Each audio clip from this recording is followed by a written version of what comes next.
നമസ്കാരം. രാവിലെയിലേക്ക് എല്ലാ പ്രേക്ഷകർക്കും സ്വാഗതം. ഹോർമുസിന്റെ നിയന്ത്രണം അപ്രതീക്ഷിതമായി അമേരിക്ക ഏറ്റെടുക്കുകയാണ്. പൂർണ്ണമായും ഇറാന്റെ നിയന്ത്രണത്തിലുണ്ടായിരുന്ന ഒരു സാഹചര്യം അത് അമേരിക്കയിലേക്ക് മാറുമ്പോൾ അവിടെ സംഭവിക്കുന്നത് ലോകരാജ്യങ്ങളെല്ലാം ഞെട്ടുന്ന ചില കാര്യങ്ങളാകും. ഇന്ധനവിലയിൽ വലിയ വർധനവുണ്ടാകും. ആഗോള ചരക്ക് നീക്കം പ്രതിസന്ധിയിലാകും. കപ്പലുകളുടെ ഗതാഗതം പൂർണ്ണമായും തടസ്സപ്പെടും. അതിൻ്റെ ചില സംഭവങ്ങൾ ഇപ്പോൾ തന്നെ റിപ്പോർട്ട് ചെയ്യപ്പെട്ട് കഴിഞ്ഞു. ഹോർമുസിൽ ഇറാന്റെ ആക്രമണത്തിൽ ഒരു ഇന്ത്യക്കാരൻ കൊല്ലപ്പെട്ടു. 6ഓളം പേർക്ക് ഗുരുതരമായ പരിക്കേറ്റു. വലിയ ആശങ്ക ഇതുമായി ബന്ധപ്പെട്ട ഉടലെടുക്കുകയാണ്. UAE ഇതുമായി ബന്ധപ്പെട്ട് ചില മുന്നറിയിപ്പുകൾ കൂടി നൽകിയ പശ്ചാത്തലമുണ്ട്. ഇത് പശ്ചിമേഷ്യൻ സംഘർഷത്തിന്റെ വ്യാപ്തി വല്ലാതെ വർദ്ധിപ്പിക്കുകയാണ്. കേരളത്തിൽ നടക്കുന്ന അപൂർവമായ ഒരു സംഭവത്തിലേക്ക് കൂടി ഇന്ന് രാവിലെ കടക്കും. മറ്റൊന്നുമല്ല, അത്യപൂർവമായ ഒരു സത്യപ്രതിജ്ഞയ്ക്ക് ഇന്ന് വിയൂർ സെൻട്രൽ ജയിൽ സാക്ഷ്യം വഹിക്കുകയാണ്. തിരുവനന്തപുരം നഗരസഭയിലെ കൗൺസിലർ സുഗതൻ ഇന്ന് ജയിലിൽ സത്യപ്രതിജ്ഞ ചെയ്യുന്ന അപൂർവത. ജസ്റ്റിസ് പി വി കുഞ്ഞികൃഷ്ണൻ ഇതുമായി ബന്ധപ്പെട്ട് അനുവാദം നൽകിയപ്പോൾ പറഞ്ഞ സുപ്രധാനമായ ഒരു കാര്യമെന്ന് പറയുന്നത്, ജനവിധി അട്ടിമറിക്കില്ല, ഏത് സാഹചര്യത്തിലും ജനങ്ങളുടെ ഹിതമനുസരിച്ചുള്ള കാര്യങ്ങൾ നടക്കണം എന്നാണ്. ഈ വാർത്തകളെല്ലാം വിശദമായി തന്നെ പരിശോധിക്കാം. രാവിലെയിൽ ആദ്യം തലക്കെട്ടുകൾ. തിരുവനന്തപുരത്തെ BJP councillor R Sugathan Viyyur ജയിലിൽ സത്യപ്രതിജ്ഞ ചെയ്യും. ചടങ്ങ് രാവിലെ 11-ന്. കാപ്പ കേസിൽ ജയിലിൽ കഴിയുന്ന സുഗതന് അനുമതി നൽകിയത് ഹൈക്കോടതി. പ്രവേശനം അത്യാവശ്യ ഉദ്യോഗസ്ഥർക്കും അക്രഡിറ്റഡ് മാധ്യമങ്ങൾക്കും മാത്രം. കിഫ്ബിയുടെ പ്രവർത്തനം പരിശോധിക്കാനും പുനരുദ്ധരിക്കാനും സർക്കാർ. IAS ഓഫീസർ സുധാ പിള്ളയുടെ നേതൃത്വത്തിൽ 5-അംഗ വിദഗ്ധ സമിതി. സഹായത്തിന് ധനവകുപ്പ് അഡീഷണൽ ചീഫ് സെക്രട്ടറി, കൺവീനറായും കമ്മിറ്റി. വിഭവ സമാഹരണത്തിലും കടമെടുപ്പിലും വിശദമായ പരിശോധന. വയനാട് കള്ളാടി ദുരന്തത്തിൽ മുൻ ചീഫ് സെക്രട്ടറി A ജയതിലക് പ്രതിക്കൂട്ടിലേക്ക്. അപകട സാധ്യതാ മുന്നറിയിപ്പ് തള്ളിയതിന്റെ തെളിവ് ന്യൂസ് 18 പുറത്തുവിടുന്നു. ദുരന്തം ഉദ്യോഗസ്ഥ അനാസ്ഥയുടെ ഫലമെന്ന് വിലയിരുത്തൽ. ദുരന്ത നിവാരണ അതോറിറ്റിയെ ജയതിലക് നോക്കുകുത്തിയാക്കിയെന്ന നിഗമനം. News 18 big breaking.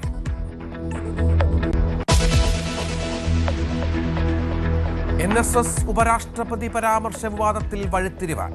NSSനെ അനുകൂലിച്ച് രാജീവ് ചന്ദ്രശേഖർ.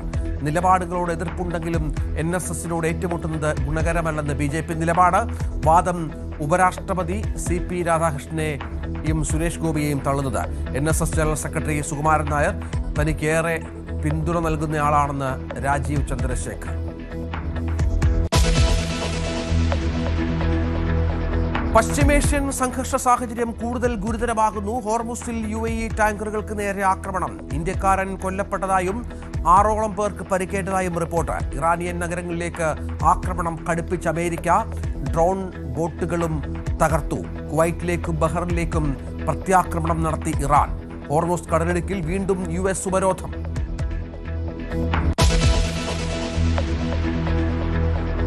നടിയെ ആക്രമിച്ച സംഭവത്തിലെ മെമ്മറി കാർഡ് പരിശോധിച്ചത് അന്വേഷിക്കണമെന്ന് SITയുടെ ആവശ്യം ഇന്ന് ഹൈക്കോടതിയിൽ.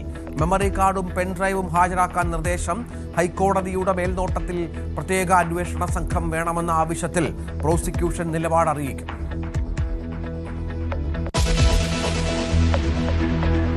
പാലക്കാട്ട് വാണിയം കുളത്തുനിന്ന് 3-അംഗ കുടുംബത്തെ കാണാതായതിന്റെ ദുരൂഹത നീങ്ങിയില്ല. വാഹനം നാടുകാണി ചുരത്തിൽ ഉപേക്ഷിച്ച നിലയിൽ. അയൽവാസികളോട് പറഞ്ഞത് ബന്ധുവീട്ടിലെ ചടങ്ങിലേക്ക് പോകുന്നുവെന്ന്. ബന്ധുവീടുകളിലും വിശേഷ ചടങ്ങുകൾക്ക് വന്നിട്ടില്ലെന്ന് കണ്ടെത്തി പോലീസ്. കുടുംബത്തെ കാണാതായത് വ്യാഴാഴ്ച മുതൽ. ഫിഫ ലോകകപ്പിൽ ഇന്ന് ആദ്യ സെമി. ഫ്രാൻസും സ്പെയിനും ഏറ്റുമുട്ടും. ഫൈനലിന് മുൻപുള്ള ഫൈനൽ എന്ന് കളിയെ വിശേഷിപ്പിച്ച ഫുട്ബോൾ ലോകം. ഫ്രാൻസിനെ നോക്കൌട്ടിൽ വീഴ്ത്തിയ ആത്മവിശ്വാസത്തിൽ സ്പെയിൻ. മത്സരം രാത്രി 12:30 ഡാലസ്.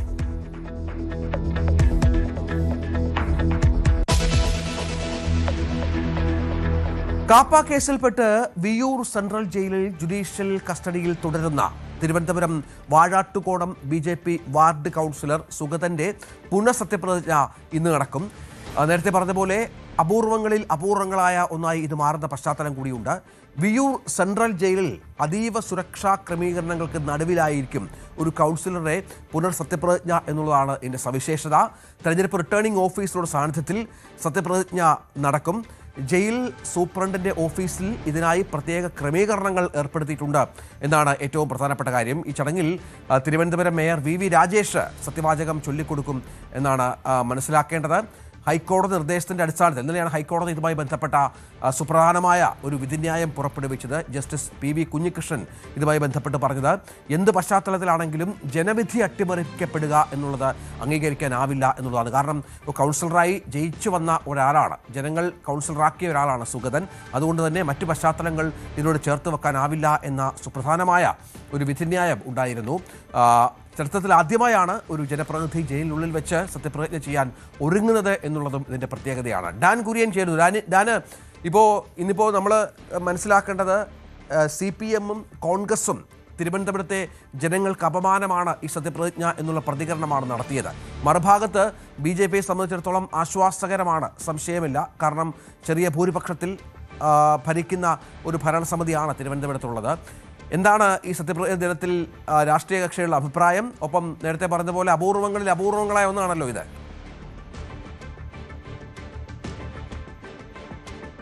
നീണ്ട തർക്കങ്ങൾക്കും നിയമ പോരാട്ടങ്ങൾക്കും ഒടുവിലാണ് തിരുവനന്തപുരം വാഴോട്ടുകോടം വാർഡ് കൗൺസിലറായ സുഗതന് വിയ്യൂർ സെൻട്രൽ ജയിലിൽ പുനഃസത്യപ്രതിജ്ഞ ചെയ്യാൻ അവസരമൊരുങ്ങുന്നത്. ഏതെങ്കിലും തരത്തിൽ കോടതിയുടെ ഭാഗത്തു നിന്ന് അനുകൂലമായൊരു തീരുമാനം ഉണ്ടാകാതിരിക്കുകയും 4 ആഴ്ച കഴിയുകയും ചെയ്തിരുന്നെങ്കിൽ സ്വാഭാവികമായി തന്നെ സുഗതൻ അയോഗ്യനാക്കപ്പെടുന്ന സാഹചര്യമുണ്ടായിരുന്നു. സുഗതൻ അയോഗ്യനാക്കപ്പെട്ടാൽ അത് സുഗതനെ മാത്രം ബാധിക്കുന്ന കാര്യമല്ല. ചരിത്രത്തിൽ ആദ്യമായി തിരുവനന്തപുരം നഗരസഭയുടെ ഭരണം പിടിച്ച BJPയെ സംബന്ധിച്ച് അത് രാഷ്ട്രീയമായി കൂടി വലിയ തിരിച്ചടിയായി മാറും. കാരണം ഒരു സീറ്റിൻ്റെ ഭൂരിപക്ഷത്തിലാണ് അവർ നഗരസഭയുടെ ഭരണം തുടരുന്നത്. അങ്ങനെ ഇരിക്കെ ആ ഒരു സീറ്റ് നഷ്ടമാകുന്ന ഒരു സാഹചര്യം വന്നാൽ അതുണ്ടാക്കാൻ പോകുന്ന രാഷ്ട്രീയ ബലാബലങ്ങൾ അല്ലെങ്കിൽ പിന്നീടുണ്ടാകാൻ പോകുന്ന രാഷ്ട്രീയ നാടകങ്ങൾ അത് ചെറുതായിരിക്കില്ല.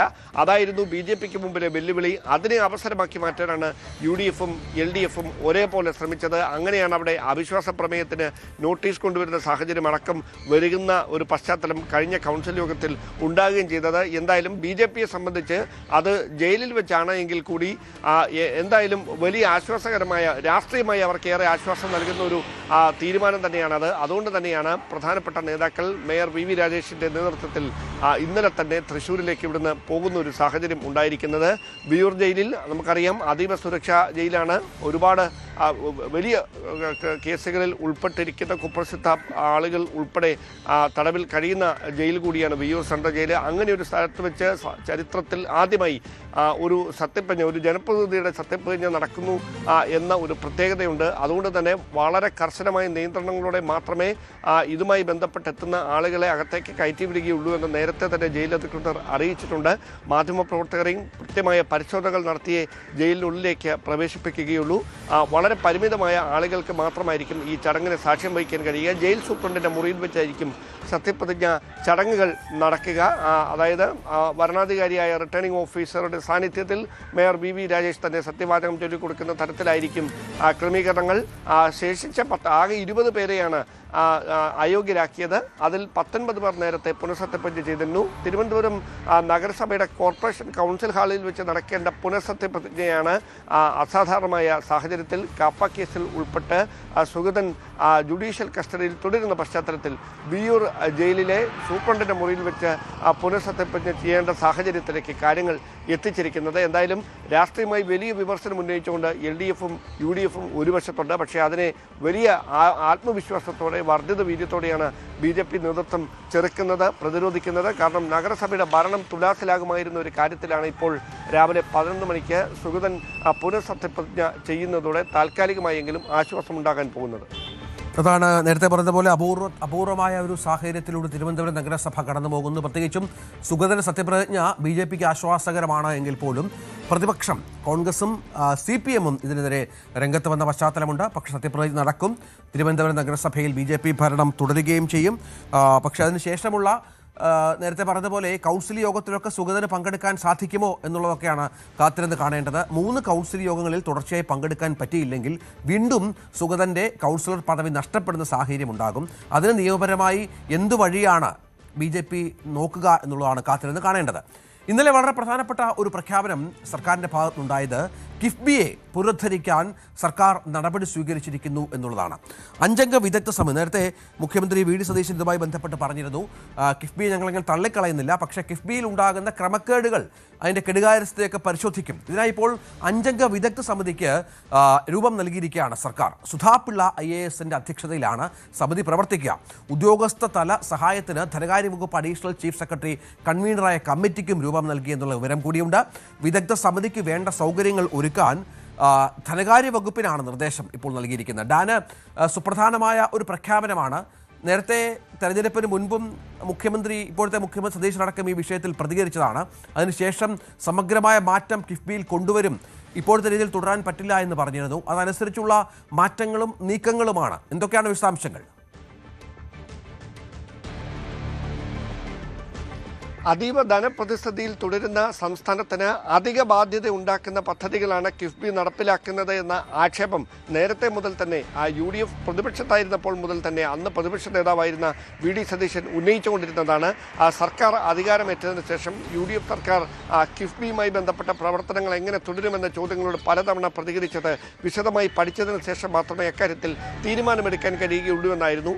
അതിനോട് ചേർത്ത് വെക്കാവുന്ന തരത്തിലാണ് കഴിഞ്ഞ ദിവസം നിർണായകമായ തീരുമാനം ഉണ്ടായിരിക്കുന്നത്. 5 അംഗ എക്സ്പെർട്ട് കമ്മിറ്റിയെ, വിദഗ്ധ സമിതിയെയാണ് കിഫ്ബിയുടെ പ്രവർത്തനങ്ങൾ സംബന്ധിച്ച് വിശദമായി പഠിക്കുന്നതിന് വേണ്ടി ഇപ്പോൾ സർക്കാർ നിയോഗിച്ചിരിക്കുന്നത്. റിട്ടയർഡ് IAS ഓഫീസറായ സുധാപിള്ളയുടെ നേതൃത്വത്തിൽ അധ്യക്ഷയായ 5 അംഗ സമിതിയായിരിക്കും ഇതുമായി ബന്ധപ്പെട്ട വിശദമായ പഠനം നടത്തുക. ഇവർക്ക് വേണ്ട ഉദ്യോഗസ്ഥ തല സൗകര്യം ഒരുക്കി കൊടുക്കുന്നതിനുള്ള ചുമതല ധനകാര്യ വകുപ്പ് അഡീഷണൽ ചീഫ് സെക്രട്ടറി കൺവീനറായ സമിതിക്കാണ്. അതായത് ധനകാര്യ വകുപ്പിൻ്റെ കൃത്യമായ മേൽനോട്ടത്തിലായിരിക്കും ഈ സമിതിയുടെ പ്രവർത്തനം. ധനകാര്യ വകുപ്പ് കൃത്യമായി അവർക്ക് പശ്ചാത്തല സൗകര്യമടക്കം ഇതുമായി ബന്ധപ്പെട്ട മറ്റ് ക്രമീകരണങ്ങളൊക്കെ ഒരുക്കി നൽകും. ഇതിൻ്റെ ടേംസ് ആൻഡ് റെഫറൻസ് ആണ് ഏറ്റവും പ്രധാനപ്പെട്ട കാര്യം. അതായത് ഈ കിഫ്ബിയുടെ പ്രഖ്യാപിത ലക്ഷ്യം അത് നേടിയോ എന്നതിലായിരിക്കും വിശദമായ പരിശോധന നടക്കുക. അതോടൊപ്പം വ്യവസ്ഥകളിൽ വ്യതിയാനം സംഭവിച്ചിട്ടുണ്ടോ എന്നതിലും ഈ സംഘം, 5 അംഗ സംഘം കൃത്യമായ പരിശോധനകൾ നടത്തും. കിഫ്ബിയുടെ വിഭവ സമാഹരണം സംബന്ധിച്ചും കടമെടുപ്പ് സംബന്ധിച്ചും വ്യാപക പരിശോധന നടത്തുമെന്നും വിജ്ഞാപനത്തിൽ കൃത്യമായി തന്നെ എടുത്തു പറയുന്നുണ്ട്. അതായത് കിഫ്ബി വഴി നടപ്പിലാക്കിയ പദ്ധതികൾ കൃത്യമായി അത് ഫലം കാണണോ, അല്ലെങ്കിൽ അത് വിജയകരമായിരുന്നോ, അധിക ബാധ്യത എന്ന ആക്ഷേപത്തിന് എത്ര കണ്ട കഴമ്പുണ്ട്, ഇതടക്കമുള്ള കാര്യങ്ങളിൽ വിശദമായ പരിശോധനയായിരിക്കും ഈ 5 അംഗ സമിതി നടത്തുക. ആ സമിതിയുടെ പരിശോധനാ റിപ്പോർട്ടിൻ്റെ അടിസ്ഥാനത്തിലായിരിക്കും കിഫ്ബി വഴിയുള്ള സമാന്തര പദ്ധതികളുടെ നടത്തിപ്പ് ഇനി തുടരണോ വേണ്ടയോ എന്ന കാര്യത്തിൽ സർക്കാർ അന്തിമമായ തീരുമാനം എടുക്കുക. ഏതായാലും കിഫ്ബിയുടെ പ്രവർത്തനവുമായി ബന്ധപ്പെട്ട് സമഗ്രമായ പരിശോധന നടക്കാൻ പോകുന്നു. പല കാര്യങ്ങളിലും ആക്ഷേപത്തിന് വിധേയമായ ഒരു സംവിധാനം, ബജറ്റിന് പുറത്തുള്ള ചെലവുമായി ബന്ധപ്പെട്ട് സർക്കാരിനെ പ്രതിസന്ധിയിലാക്കിയ ഒരു സംവിധാനം, വഴിവിട്ട സഹായങ്ങൾ പലർക്കും നൽകി എന്ന് പറയുന്ന ഒരു സംവിധാനം, അവിടെ കൃത്യമായ പരിശോധന നടക്കുമ്പോൾ എന്തൊക്കെ കാര്യങ്ങൾ പുറത്തു വരുമെന്നുള്ളത് കാത്തിരുന്നു കാണാം. നമുക്ക് പശ്ചിമേഷ്യയിലേക്കൊന്ന് പോകണം. അവിടെ വീണ്ടും കാര്യങ്ങൾ കൈവിട്ടു പോകുന്ന പശ്ചാത്തലമാണ്. ഹോർമുസിൽ UAEയുടെ 2 എണ്ണ ടാങ്കറുകൾ ഇറാൻ തകർത്തു എന്നുള്ളതാണ് ഏറ്റവും പുതിയ വിവരമായി പുറത്തു വരുന്നത്. ഇതിൽ ആശങ്കാജനകമായി ഉള്ളത്, ഇതിൽ ഒരു ഇന്ത്യക്കാരൻ ഈ ആക്രമണത്തിൽ കൊല്ലപ്പെട്ടു എന്നുള്ളതാണ്. 6 ഇന്ത്യക്കാർ ഉൾപ്പെടെ 8 പേർക്ക്, 2 യുക്രൈൻകാരും 6 ഇന്ത്യക്കാർക്കും ഗുരുതരമായ പരിക്കുണ്ട്. വിവിധ ഇറാനിയൻ നഗരങ്ങളിൽ US ഇതുമായി ബന്ധപ്പെട്ട് ഇതിനുശേഷമുള്ള ആക്രമണം വർദ്ധിപ്പിച്ച പശ്ചാത്തലമുണ്ട്. ഒമിദിയ നഗരത്തിൽ 4 പേർക്ക് പരിക്കേറ്റു എന്ന വിവരം പുറത്തു വരുന്നു. ഇറാൻ്റെ ബോട്ടുകൾ നാവികസേനയുടെ പല സംവിധാനങ്ങളും ഡ്രോൺ സംവിധാനങ്ങൾ ഉപയോഗിച്ച്, ആദ്യമായാണ് ഈ ഡ്രോൺ സംവിധാനം, കടലിലൂടെ പോകുന്ന ഡ്രോൺ സംവിധാനം ഉപയോഗിച്ച് അമേരിക്ക തകർക്കുന്നത്. അതിൻ്റെ ദൃശ്യങ്ങളൊക്കെ അമേരിക്ക പുറത്തുവിട്ടിട്ടുണ്ട്. US കനത്ത ആക്രമണം, ഡ്രോൺ ബോട്ടുകൾ അമേരിക്ക ആദ്യമായി ഇറാനെതിരെ പ്രയോഗിക്കുന്നു. ഇറാൻ്റെ കപ്പൽ അറ്റകുറ്റിപ്പണി നടത്തുന്ന കേന്ദ്രത്തിലും US ആക്രമണം ഉണ്ടാകുന്നു എന്ന പ്രധാനപ്പെട്ട വിവരങ്ങൾ പുറത്തു വരുന്നുണ്ട്. കുവൈറ്റിലേക്കും ബഹ്റിനിലേക്കും ഇറാൻ ആക്രമണം നടത്തുന്നു. ഹോർമുസ് കടലിടുക്കിൽ വീണ്ടും US ഉപരോധം നിലവിൽ വന്നു. ലോകരാജ്യങ്ങളിൽ നിന്ന് ടോൾ ഈടാക്കുമെന്നാണ് ട്രംപിന്റെ ഇപ്പോഴത്തെ പ്രഖ്യാപനം. ട്രംപിന്റെ വാക്കുകളിലേക്ക്. We're knocking out all of their offensive capability, and we're controlling the straits. We're putting the blockade back. And it's a blockade not for anybody but Iran. In other words, anybody doing business with Iran can't go through. Everyone else will be able to go through. Yeah, I want to be reimbursed because we're protecting a very rich portion of the world. We're spending money. And so what we've done is we are going to be reimbursed for protection. We're protecting by the countries that we're helping. For instance, Ajay Sudha Biju ഏറ്റവും പുതിയ വിവരങ്ങളുമായി ചേരും. അജയ്, ഏറ്റവും പുതിയ വിവരം ഇന്ത്യക്കാരൻ കൊല്ലപ്പെട്ടു എന്നുള്ളതാണ്. അത് കാര്യങ്ങളുടെ ഗൗരവ സ്വഭാവം വല്ലാതെ വർദ്ധിപ്പിക്കുകയാണ്. കാരണം ഹോർമുസിൽ നിയന്ത്രണം ഏറ്റെടുക്കുന്നുവെന്ന് ട്രംപ് പ്രഖ്യാപിച്ചതിന് പിന്നാലെയാണ് ഇറാന്റെ ഈ ആക്രമണം. ഒപ്പം ഡ്രോൺ ബോട്ടുകളും പ്രയോഗിക്കുന്ന പശ്ചാത്തലം ഒരുങ്ങുമ്പോൾ കാര്യങ്ങൾ ഒട്ടും സുഖകരമല്ല. യുദ്ധം അതിൻ്റെ പരിധി വിടുകയാണ്. രഞ്ജിത്ത്, തീർച്ചയായിട്ടും എല്ലാ രാജ്യങ്ങളും ആശങ്കപ്പെട്ടതുപോലെ യുദ്ധം വീണ്ടും കനക്കുന്ന ഒരു കാഴ്ചയാണ് നമുക്ക് നിലവിൽ കാണാനാകുന്നത്. ഹോർമുസ് കടലിടുക്കിലേക്ക് അമേരിക്ക വീണ്ടും അവരുടെ ഉപരോധം കൊണ്ടുവരുന്നു. അമേരിക്ക ഹോർമുസ് കടലിടുക്കിൽ പിടിമുറുക്കിയാലും ഇറാൻ അവരുടെ ആക്രമണം കടുപ്പിച്ചാലും ഇന്ത്യ പോലെയുള്ള രാജ്യങ്ങൾക്ക് അത് ഏറ്റവും കൂടുതൽ ആശങ്കയുണ്ടാക്കുന്ന കാര്യമാണ്. മുൻപ് അമേരിക്ക ഇറാനിയൻ നഗരത്തിലേക്ക് വന്ന ഒരു ഒരു കപ്പൽ ആക്രമിച്ചപ്പോഴാണ് ഒരു ഇന്ത്യക്കാരൻ കൊല്ലപ്പെട്ടത്. ഇപ്പോൾ സമാനമായിട്ടുള്ള രീതിയിൽ UAE-യുടെ 2 എണ്ണ ടാങ്കറുകൾക്ക് നേരെ ഇറാൻ ഹോർമുസിൽ ആക്രമണം നടത്തി. ഈ 2 എണ്ണ ടാങ്കറുകൾക്കും വലിയ തോതിൽ തന്നെ തീപിടിച്ചതായിട്ടാണ് വിവരമുള്ളത്. ഇപ്പോൾ തീ നിയന്ത്രണ വിധേയമാക്കിയിട്ടുണ്ട്. ഈ ആക്രമണത്തിലാണ് ഒരു ഇന്ത്യൻ പൗരൻ നിലവിൽ കൊല്ലപ്പെട്ടിട്ടുള്ളത്. മാത്രമല്ല 6 ഇന്ത്യക്കാർ ഉൾപ്പെടെ 8 പേർക്ക് പരിക്കേറ്റിട്ടുണ്ട്. 2 യുക്രൈനിയൻ പൗരന്മാർക്കും പരിക്കേറ്റതായിട്ട് UAE പുറത്തിറക്കിയിട്ടുള്ള പത്രക്കുറിപ്പിൽ നിന്ന് വ്യക്തമാണ്. ഇത് വിവിധ ഇറാനിയൻ നഗരങ്ങളിൽ US നടത്തിയ ആക്രമണങ്ങൾക്ക് തിരിച്ചടിയായിട്ടാണ് ഇറാൻ ഇത്തരത്തിൽ ആക്രമണം നടത്തിയത്. IRGC പുറത്തുവിട്ട ഒരു റിപ്പോർട്ട് പ്രകാരം ഒമാനിയൻ തീരത്തുകൂടി അവരുടെ എല്ലാവിധ മറ്റ് കമ്മ്യൂണിക്കേഷൻ സംവിധാനങ്ങളും ഓഫ് ചെയ്തായിരുന്നു ഈ 2 UAE-യുടെ ടാങ്കറുകളും യാത്ര ചെയ്തിരുന്നത്. അപ്പോൾ അതിന് ഇറാൻ നിർദ്ദേശിച്ച പാതയിലൂടെ അല്ലാതെ യാത്ര ചെയ്തതിന് പകരമായിട്ടാണ് ഈ ആക്രമണം നടത്തിയതെന്നാണ് IRGC-യുടെ നിലവിലുള്ള വിശദീകരണം. വിവിധ ഇറാനിയൻ നഗരങ്ങളിൽ ആക്രമണം നടത്തിയതിൽ നിരവധി പേർക്ക് പരിക്കേറ്റതായിട്ട് റിപ്പോർട്ടുണ്ട്.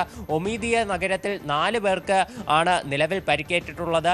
തെക്കൻ ബുഷഹർ മേഖലയിലുള്ള ജാം, അതുപോലെ തന്നെ കംഗൻ തുടങ്ങിയിട്ടുള്ള നഗരങ്ങളിലും, അതുപോലെ തന്നെ ഖേഷൻ ദ്വീപിൽ ഉൾപ്പെടെ ആക്രമണം നടന്നിട്ടുണ്ട്. കൊണാർക്ക്, അതുപോലെ തന്നെ ചബഹർ തുടങ്ങിയിട്ടുള്ള മേഖലകളിലും നിലവിൽ US ആക്രമണം നടത്തിയതായിട്ടാണ് റിപ്പോർട്ടുകളുള്ളത്. ഇതോടെ ഈ ആക്രമണം കടുത്തതോടെ ക്രൂഡ് ഓയിൽ വിലയിലും മാറ്റമുണ്ട്. നിലവിൽ ക്രൂഡ് ഓയിൽ വില $79.79 എത്തി നിൽക്കുന്നു എന്നുള്ള ഒരു വിവരം കൂടിയുണ്ട്.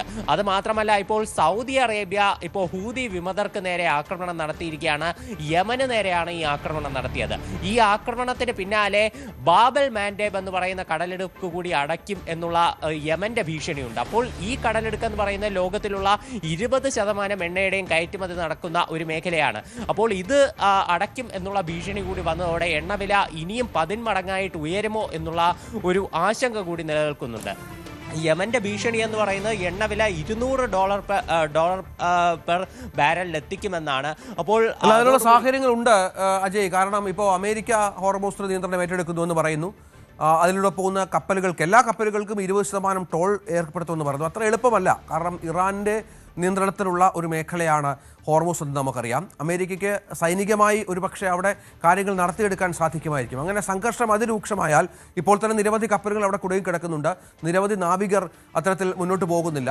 പല രാജ്യങ്ങളും ബദൽ സംവിധാനം, ഇന്ത്യ അടക്കമുള്ള രാജ്യങ്ങൾ ഓയിൽ ഇറക്കുമതിക്കൊക്കെ ഏർപ്പെടുത്തുന്ന പശ്ചാത്തലമുണ്ട്. പക്ഷേ അപ്പോഴും ആഗോള എണ്ണ വിപണിയുടെ ഭൂരിഭാഗവും കടന്നു പോകുന്ന പ്രദേശമാണ് ഇങ്ങനെ സംഘർഷഭരിതമാകുന്നത്. ആര് അതിന് പരിഹാരം കണ്ടെത്തും? പ്രത്യേകിച്ചും കരാറിൽ നിന്ന് പിന്മാറിയെന്ന് ഇരു രാജ്യങ്ങളും പ്രഖ്യാപിച്ചൊരു പശ്ചാത്തലം കൂടി ഉണ്ടല്ലോ. തീർച്ചയായിട്ടും ഇപ്പോൾ ഹോർമുസ് കടലിടുക്കിലുള്ള ഒരു CCTV ദൃശ്യം അത് CNN പുറത്തുവിട്ടിട്ടുണ്ട്. ഇതിലൂടെ വ്യക്തമാകുന്നത് അമേരിക്ക അവിടെ അവരുടെ സാന്നിധ്യം കൂടുതൽ കടുപ്പിച്ചതായിട്ടാണ്. ഇപ്പോൾ വ്യോമമാർഗമാണെങ്കിലും കപ്പൽ മാർഗമാണെങ്കിലും കൂടുതൽ അമേരിക്കൻ വെസലുകളും അമേരിക്കൻ വിമാനങ്ങളും മേഖലയിലൂടെ ഇപ്പോൾ റോന്തു ചുറ്റുന്നുണ്ട്. അത് തീർച്ചയായിട്ടും ഇറാനിയൻ നഗരങ്ങളിലേക്ക് വരുന്ന കപ്പലുകളെ പ്രതിരോധിക്കാൻ വേണ്ടി തന്നെയാണ്. ഇത്തരത്തിൽ ഈ ഹോർമുസിൽ അമേരിക്ക തങ്ങൾ അവിടെ ഒരു സെക്യൂരിറ്റി ഒരുക്കുകയാണ് ചെയ്യുന്നത്. ഇത് മറ്റ് ലോകരാജ്യങ്ങൾക്ക് സംരക്ഷണമാണ് ഇതുവഴി അമേരിക്ക നൽകുന്നത്. ഇത്തരത്തിൽ സംരക്ഷണം നൽകുന്നതിന് അമേരിക്കയ്ക്ക് 20% ടോൾ നൽകണമെന്നതാണ് ട്രംപിന്റെ പുതിയൊരു പ്രഖ്യാപനം എന്ന് പറയുന്നത്. ഇതിനു മുൻപേ ഇറാൻ ടോൾ ഈടാക്കുമെന്ന് പറഞ്ഞതിനെതിരെയൊക്കെ അമേരിക്ക കടുത്ത രീതിയിൽ തന്നെയാണ് പ്രതികരിച്ചിരുന്നത്. ഇപ്പോൾ അമേരിക്ക തന്നെ ഹോർമുസിൽ ടോൾ ഈടാക്കും എന്നുള്ള ഒരു പ്രഖ്യാപനമാണ് നടത്തിയിട്ടുള്ളത്. ഇപ്പോൾ ഇത്തരത്തിലുള്ള ഇരു രാജ്യങ്ങളും തമ്മിൽ ഈ ഒരു കടുംപിടുത്തം തുടരുന്നത് തീർച്ചയായിട്ടും ഇന്ത്യ അടക്കം ഹോർമുസിനെ വളരെ വലിയ രീതിയിൽ ആശ്രയിക്കുന്ന രാജ്യങ്ങൾക്ക് ഒരു ഭീഷണി തന്നെയാണ്. 20% ടോൾ നൽകുക എന്ന് പറയുന്നത് അത് കയറ്റി വരുന്ന ചരക്കിൻ്റെ ഒരു 20% നഷ്ടപ്പെടുത്തുന്നതിന് തുല്യം തന്നെയാണ്. അത് ഒരു രാജ്യത്തിനും അഫോർഡ് ചെയ്യാൻ പറ്റുന്ന കാര്യമല്ല. ഈ ഹോർമുസിൽ ഇപ്പോൾ നിലവിൽ ഉടലെടുത്തിരിക്കുന്ന സംഘർഷങ്ങൾക്ക് യാതൊരുവിധ പരിഹാരം കാണാനും ഒരു രാജ്യവും രംഗത്ത് വന്നിട്ടില്ല എന്നതും ശ്രദ്ധേയമാണ്. തീർച്ചയായും അതാണ് അവസ്ഥ. ഏതായാലും കാര്യങ്ങൾ അത്ര പന്തിയല്ല. ഇപ്പോൾ ഇന്ത്യക്കാരൻ കൊല്ലപ്പെട്ടു എന്ന് പറയുമ്പോൾ അതിൽ കൃത്യമായ തരത്തിലുള്ള പരിഹാരങ്ങൾ വേണ്ടിവരും താനും. താരസംഘടനയായ അമ്മയിൽ പ്രതിസന്ധി തുടരുകയാണ്. അഡ്ഹോക് കമ്മിറ്റി കൺവീനർ സ്ഥാനത്തു നിന്നും രമേശ് പിഷാരടി മാറിയതോടെ ആശയക്കുഴപ്പത്തിലാണ് മറ്റംഗങ്ങൾ. കോടതിയിൽ നിന്നും അനുകൂല വിധി ഉണ്ടായിട്ടും താരസംഘടനയുടെ ഓഫീസിലേക്ക് ശ്വേതാ മേനോൻ തിരിഞ്ഞു നോക്കുന്നില്ല. മുതിർന്ന അംഗങ്ങൾക്ക് ലഭിക്കേണ്ട സഹായ പദ്ധതികളടക്കം ഇതോടെ അവതാളത്തിലാണ്. എത്രയും പെട്ടെന്ന് ജനറൽ ബോഡി വിളിച്ചു ചേർത്ത് പുതിയ ഭരണസമിതിയെ തിരഞ്ഞെടുക്കണമെന്നാണ് ഭൂരിപക്ഷം അംഗങ്ങളും അഭിപ്രായപ്പെടുന്നത്. നവമി ദിനേശ് വിവരങ്ങൾ പങ്കുവെക്കും. നവമി, ശ്വേതാ മേനോൻ തിരിഞ്ഞു നോക്കുന്നില്ല, രമേശ് പിഷാരടി സംഘടനയെ ഉപേക്ഷിച്ച മട്ടാണ്. ഇപ്പോൾ ആകപ്പാടെ ആശയക്കുഴപ്പവും പ്രശ്നങ്ങളുമൊക്കെ ഉണ്ട്. നേരത്തെ ഇവരൊക്കെ പറയുന്നത് പോലെ ആയിരക്കണക്കിന് പഴയ അംഗങ്ങൾക്ക്, നേരത്തെയുള്ള അംഗങ്ങൾക്ക് രോഗം ഒക്കെ ബാധിച്ചവർക്ക് സഹായങ്ങളും പെൻഷനും ഒക്കെ നൽകുന്നൊരു സംഘടന കൂടിയാണ്. ഒരു ചാരിറ്റബിൾ ട്രസ്റ്റാണ്. അതിൻ്റെ പ്രവർത്തനം പൂർണ്ണമായും ഇല്ലാതാകുന്ന സാഹചര്യമാണോ ഇപ്പോൾ ഒരുങ്ങിയിരിക്കുന്നത്?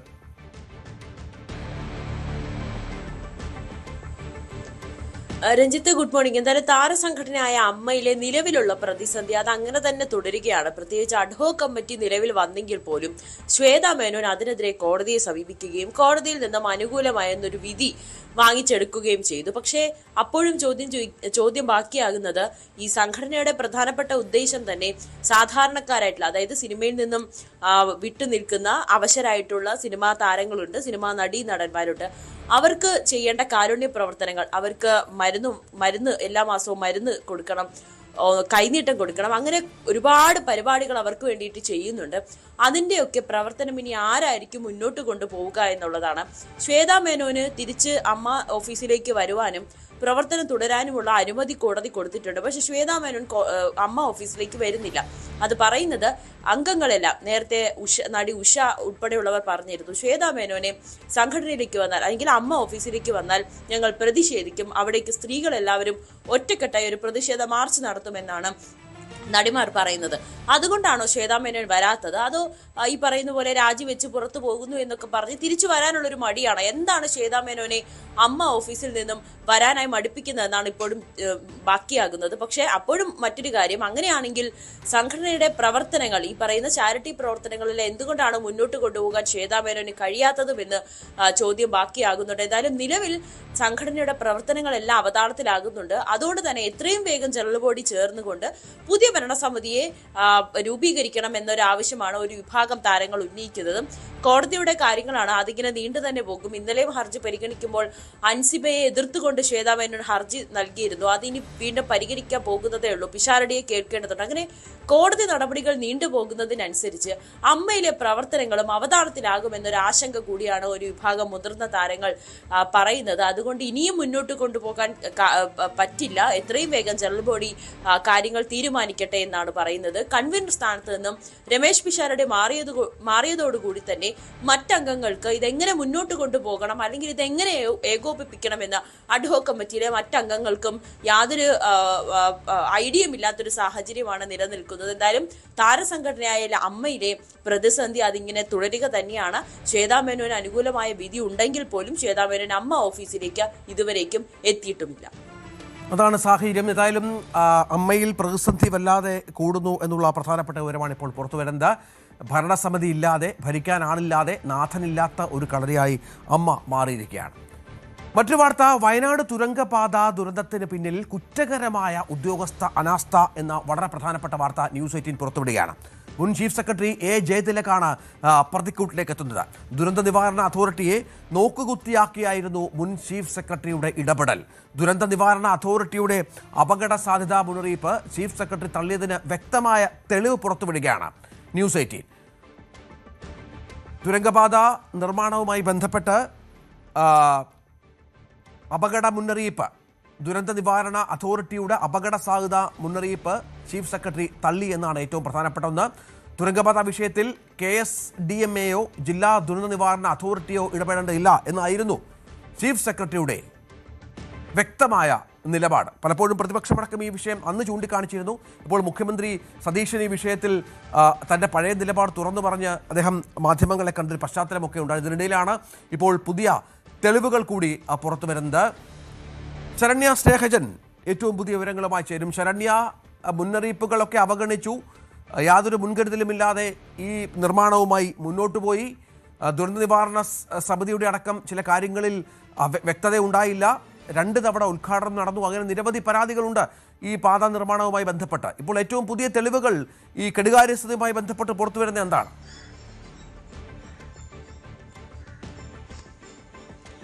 രഞ്ജിത്ത്, ഈ അപകടവുമായി ബന്ധപ്പെട്ട ഏറ്റവും നിർണായകമായ ഒരു വിവരമാണ് ന്യൂസ് 18 പുറത്തുവിടുന്നത്. ഇതിൽ തിരുവനന്തപുരത്ത് നടന്ന യോഗത്തിന്റെ KSDMA യോഗത്തിന്റെ മിനിറ്റ്സ് ആണ് ഇപ്പോൾ നമ്മൾ പുറത്തുവിടുന്നത്. ഏറ്റവും പ്രധാനപ്പെട്ടത് ഈ കള്ളാടി ദുരന്തവുമായി ബന്ധപ്പെട്ട് ഈ തുരങ്കപാത നിർമ്മാണത്തിന് നിർമ്മാണ കമ്പനിക്ക് അനുമതി നൽകുന്നതുമായി ബന്ധപ്പെട്ടുള്ള തിടുക്കം സർക്കാരിൻ്റെത് വളരെ കൂടുതലായിരുന്നു എന്ന ആക്ഷേപം നിലനിൽക്കുന്നുണ്ടായിരുന്നു. വേണ്ടത്ര പഠനങ്ങൾ, 8 ജീവനുകൾ പൊലിഞ്ഞ ഇടമാണ്, വേണ്ടത്ര പഠനങ്ങൾ ഇതുമായി ബന്ധപ്പെട്ടുണ്ടായിട്ടുണ്ടോ എന്നൊക്കെയുള്ള ചോദ്യങ്ങൾ നിലനിൽക്കുന്നതിനിടയിലാണ് മുൻ ചീഫ് സെക്രട്ടറി ജയതിലകിന്റെ നേതൃത്വത്തിൽ ചേർന്ന യോഗത്തിന്റെ മിനിറ്റ്സ് ന്യൂസ് 18 ഇപ്പോൾ പുറത്തേക്ക് വിടുന്നത്. ഈ മിനിറ്റ്സിൽ ഏറ്റവും പ്രധാനപ്പെട്ടതായി പറയുന്നത്, നമുക്ക് അവിടെ ഒരു നിർമ്മാണം അനുവദിക്കുന്നതിന് മുമ്പ്, പ്രത്യേകിച്ച് നമുക്കറിയാം വയനാട് മുണ്ടക്കൈ ദുരന്തം നടന്ന് 100 കണക്കിന് ജീവനുകൾ പൊലിഞ്ഞ ഒരു പ്രദേശമാണ്, പരിസ്ഥിതിപരമായി ദുർബലമായ ഒരു ഇടമാണ്.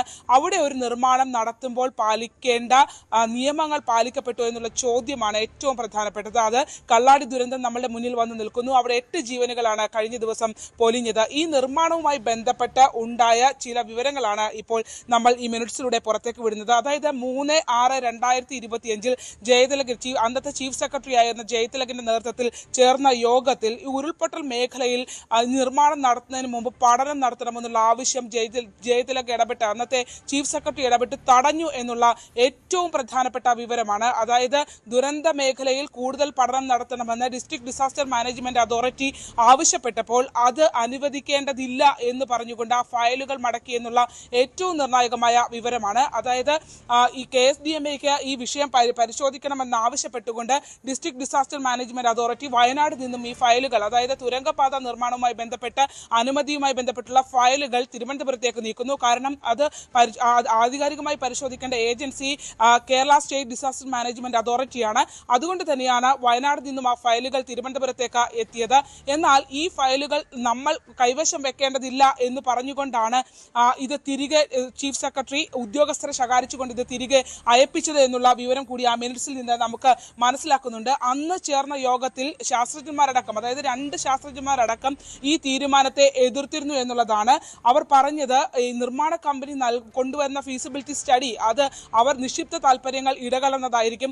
അതുകൊണ്ട് തന്നെ സ്വതന്ത്ര ഏജൻസി, സർക്കാരിന്റെ ഒരു സ്വതന്ത്ര ഏജൻസി ഇത് പരിശോധിക്കണം, IIT പോലെയുള്ള വിദഗ്ധ സംഘത്തെ ഇതിനുവേണ്ടി നിയോഗിക്കണം എന്നുള്ള ഒരു ആവശ്യം ആ കമ്മിറ്റിയിൽ ഉയർന്നു എന്നുള്ളതാണ്. വയനാട് ദുരന്തത്തിൽ നമുക്കറിയാം, മുണ്ടക്കൈ ദുരന്തത്തിന്റെ പശ്ചാത്തലത്തിലാണ് ഇങ്ങനെ അതിന് കിലോമീറ്ററുകൾ മാത്രം വ്യത്യാസത്തിൽ ഒരു നിർമ്മാണം നടക്കുമ്പോൾ അത് പരിശോധിക്കേണ്ടതാണ് എന്നുള്ള ആശങ്ക വയനാട്ടിൽ ഉണ്ടായിരുന്നു.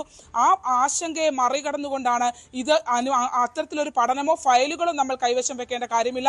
ഈ പഠനവുമായി ബന്ധപ്പെട്ട് അത് വൈകുന്നത്, അതായത് ഫയലിന്റെ നിർമ്മാണ അനുമതി അടക്കം വൈകുന്നതിനുള്ള അതൃപ്തി ചീഫ് സെക്രട്ടറി രേഖപ്പെടുത്തുകയും ചെയ്തു എന്നുള്ളതാണ് ഈ മിനിറ്റ്സിൽ നിന്ന് നമുക്ക് മനസ്സിലാക്കാൻ കഴിയുന്നത്. അതുമായി ബന്ധപ്പെട്ട മറ്റ് ചില വിഷയങ്ങൾ കൂടി അതിനകത്ത് ഉണ്ടായിട്ടുണ്ട്. അതായത് ഈ ഫീസിബിലിറ്റി സ്റ്റഡി, അതായത് ഇവർക്ക് ഇതുമായി ബന്ധപ്പെട്ട് കേന്ദ്ര അനുമതിയാണ് നൽകേണ്ടത്. കാരണം ഈ മേഖലയിൽ, പരിസ്ഥിതി ദുർബലമായ മേഖലയിൽ ഇത്തരത്തിലൊരു നിർമ്മാണത്തിലേക്ക് കടക്കുമ്പോൾ അതുമായി ബന്ധപ്പെട്ടുള്ള പാരിസ്ഥിതിക അനുമതി നിർമ്മാണ അനുമതി നൽകേണ്ടത് കേന്ദ്ര സർക്കാരാണ്. പക്ഷെ അതേസമയം തന്നെ ഇതിന് ഈ കേരളത്തിന്റെ KSDMAക്ക് കൃത്യമായ ഉത്തരവാദിത്തമുണ്ട്. അതായത് ഈ നിർമ്മാണം നടക്കുന്ന മേഖലയിൽ മറ്റെന്തെങ്കിലും ദുരന്ത സാധ്യതയുണ്ടോ എന്ന് വിലയിരുത്താനുള്ള നിയമം, അത് അധികാരം KSDMAക്കാണ്.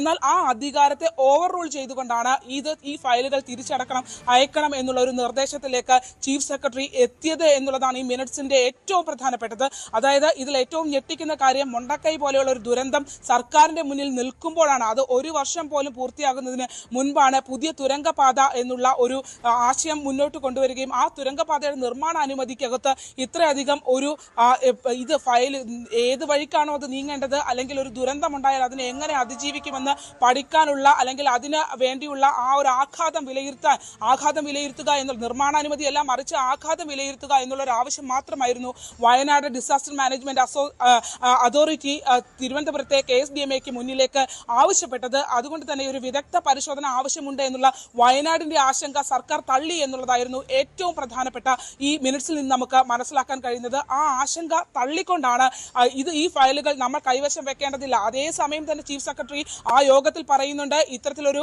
പഠനം നടത്തേണ്ട മേഖലയാണ് ഇത് എന്ന് അദ്ദേഹം അംഗീകരിക്കുന്നുണ്ട്. പക്ഷെ അതേസമയം ഇതുമായി ബന്ധപ്പെട്ട പാരിസ്ഥിതികമായ അനുമതിയല്ല നൽകേണ്ടത്, മറിച്ച് നമ്മൾ സർക്കാർ അല്ലെങ്കിൽ കേരളം ഒരു ഇതുമായി ബന്ധപ്പെട്ട KSDMA ഇതുമായി ബന്ധപ്പെട്ട ഒരു ആധികാരികമായ ഒരു പഠനം നടത്തണമെന്നുള്ള ആവശ്യത്തെ തടഞ്ഞത് എന്തിനാണ് എന്നുള്ള ചോദ്യം വളരെ പ്രസക്തമാണ്.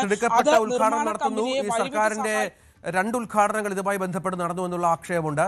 ഈ സർക്കാർ മാറുന്നതിന് മുൻപ് ഈ തുരങ്കപാതയുടെ ക്രെഡിറ്റ്, അങ്ങനെ ഒരു സംവിധാനം ഒരുക്കുന്നതിന്റെ ക്രെഡിറ്റ് അടിച്ചെടുക്കാനുള്ള ശ്രമമായിരുന്നു എന്ന ആക്ഷേപമാണ് ഇപ്പോഴത്തെ ഭരണപക്ഷം ഉന്നയിക്കുന്നത്. മുഖ്യമന്ത്രി അടക്കം ഈ വിഷയത്തിൽ പ്രതികരണം നടത്തിയ പശ്ചാത്തലം കൂടിയുണ്ട്. ഇപ്പോൾ കാണുന്നത് ഈ യോഗത്തിന്റെ മിനിറ്റ്സാണ്. പ്രധാനപ്പെട്ട ചില തെളിവുകൾ ന്യൂസ് 18 പുറത്തുവിടുകയാണ്. മുൻ ചീഫ് സെക്രട്ടറി ജയതിലകാണ് പ്രതിക്കൂട്ടിലേക്ക് ഈ വിഷയത്തിൽ എത്തുന്നത് എന്നുള്ളതാണ്. ദുരന്ത നിവാരണ അതോറിറ്റിയെ നോക്കുകുത്തിയാക്കിയായിരുന്നു മുൻ ചീഫ് സെക്രട്ടറിയുടെ ഇടപെടലും മറ്റും. അതോറിറ്റിയുടെ അപകട സാധ്യത മുന്നറിയിപ്പ് ചീഫ് സെക്രട്ടറി തള്ളിയതിന് വ്യക്തമായ തെളിവ്, അതായത് നിർമ്മാണ പുരോഗതിയുമായി ബന്ധപ്പെട്ട ആശങ്കകൾ പങ്കുവെക്കുന്നു. എത്രയും വേഗം നിർമ്മാണത്തിൽ മുന്നോട്ട് പോക്ക് വേണമെന്ന് ആവശ്യം ഉന്നയിക്കുന്നു. അപ്പോഴൊക്കെ ദുരന്ത നിവാരണ അതോറിറ്റി ഈ വിഷയത്തിൽ ചില ആശങ്കകൾ പ്രകടിപ്പിക്കുന്ന പശ്ചാത്തലമൊക്കെയുണ്ട്. അതൊന്നും ചീഫ് സെക്രട്ടറിക്ക് മനസ്സിലായി എങ്കിൽ പോലും അത് ആ തരത്തിൽ മുന്നോട്ട് പോകാനുള്ള നിർദ്ദേശം സമ്മർദ്ദങ്ങളെ തുടർന്ന് ഉണ്ടായി എന്നാണ് മനസ്സിലാക്കേണ്ടത്. തുരങ്കപാത വിഷയത്തിൽ KSDMAയോ ജില്ലാ ദുരന്ത നിവാരണ അതോറിറ്റിയോ ഇടപെടേണ്ടതില്ല എന്നായിരുന്നു ചീഫ് സെക്രട്ടറി നിലപാട്. ശരണി, നമുക്കറിയാം ഈ വിഷയത്തിൽ ഇടപെടേണ്ടത് പ്രത്യേകിച്ചും പാരിസ്ഥിതികമായ ദുർബലമായ വളരെ വൾണറബിളായ ഒരു പ്രദേശമാണ് വയനാട്. അവിടെ ജില്ലാ ദുരന്ത നിവാരണ അതോറിറ്റിക്ക് റോളുണ്ട്, KSDMAക്ക് റോളുണ്ട്. അവരൊക്കെയാണ് അതിൻ്റെ ശാസ്ത്രീയ വശങ്ങൾ പരിശോധിക്കേണ്ടത്. ഭരണപരമായ ഉത്തരവാദിത്വം നിർവഹിക്കേണ്ട ഒരാൾ, ഈ വിഷയത്തിൽ വലിയ ഗ്രാഹ്യമില്ലാത്ത ഒരാൾ ഇത്തരം ചില തിടുക്കങ്ങൾ കാട്ടി എന്നുള്ളത് ഒട്ടും അത്തരത്തിൽ ഗൗരവമായി കാണേണ്ട ഒരു കാര്യം തന്നെയാണ്, സംശയമില്ല.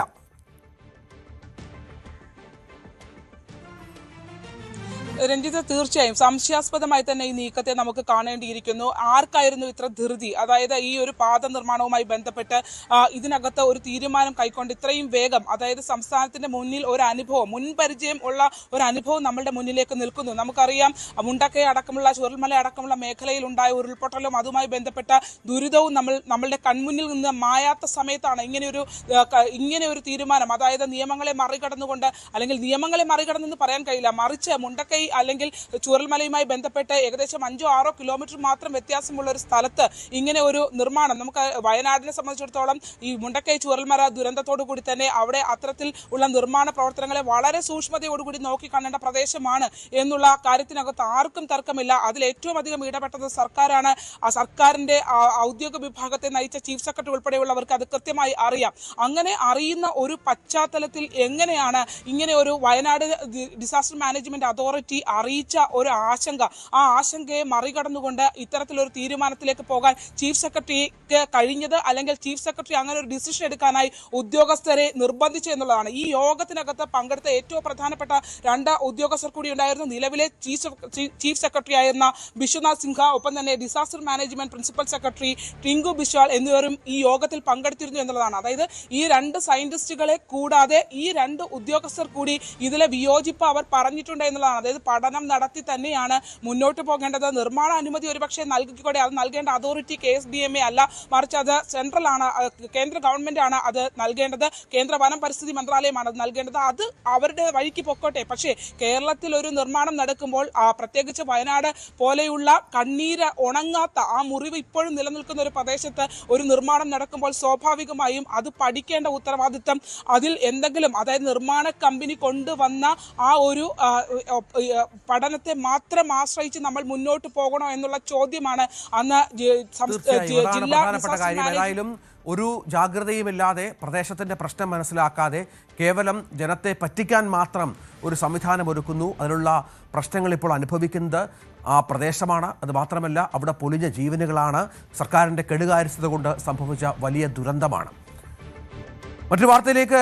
നടി ആക്രമിച്ച കേസിലെ മെമ്മറി കാർഡിന്റെ അനധികൃത പരിശോധനയിലെ SIT അന്വേഷണ ആവശ്യം സംബന്ധിച്ച ഹർജി ഇന്ന് ഹൈക്കോടതി പരിഗണിക്കുകയാണ്. കേസിലെ പ്രധാന തെളിവായ മെമ്മറി കാർഡും പെൻഡ്രൈവും ഹാജരാക്കാൻ കോടതി നിർദ്ദേശിച്ചത് വളരെ പ്രധാനപ്പെട്ട ഒരു നീക്കമാണ്. അന്വേഷണം വേണമെന്ന അതിജീവിതയുടെ ആവശ്യം പ്രഥമദൃഷ്ട്യാ നിലനിൽക്കുമെന്ന് ഹൈക്കോടതി വ്യക്തമാക്കിയിരിക്കുന്നു. സംഭവത്തിൽ ഹൈക്കോടതിയുടെ മേൽനോട്ടത്തിൽ പ്രത്യേക സംഘം അന്വേഷിക്കണമെന്ന ആവശ്യത്തിൽ പ്രോസിക്യൂഷൻ നിലപാട് അറിയിക്കും. നവമി ദിനേശ് വിവരങ്ങളുമായി ചേരുന്നു. നവമി, വിശദാംശങ്ങൾ.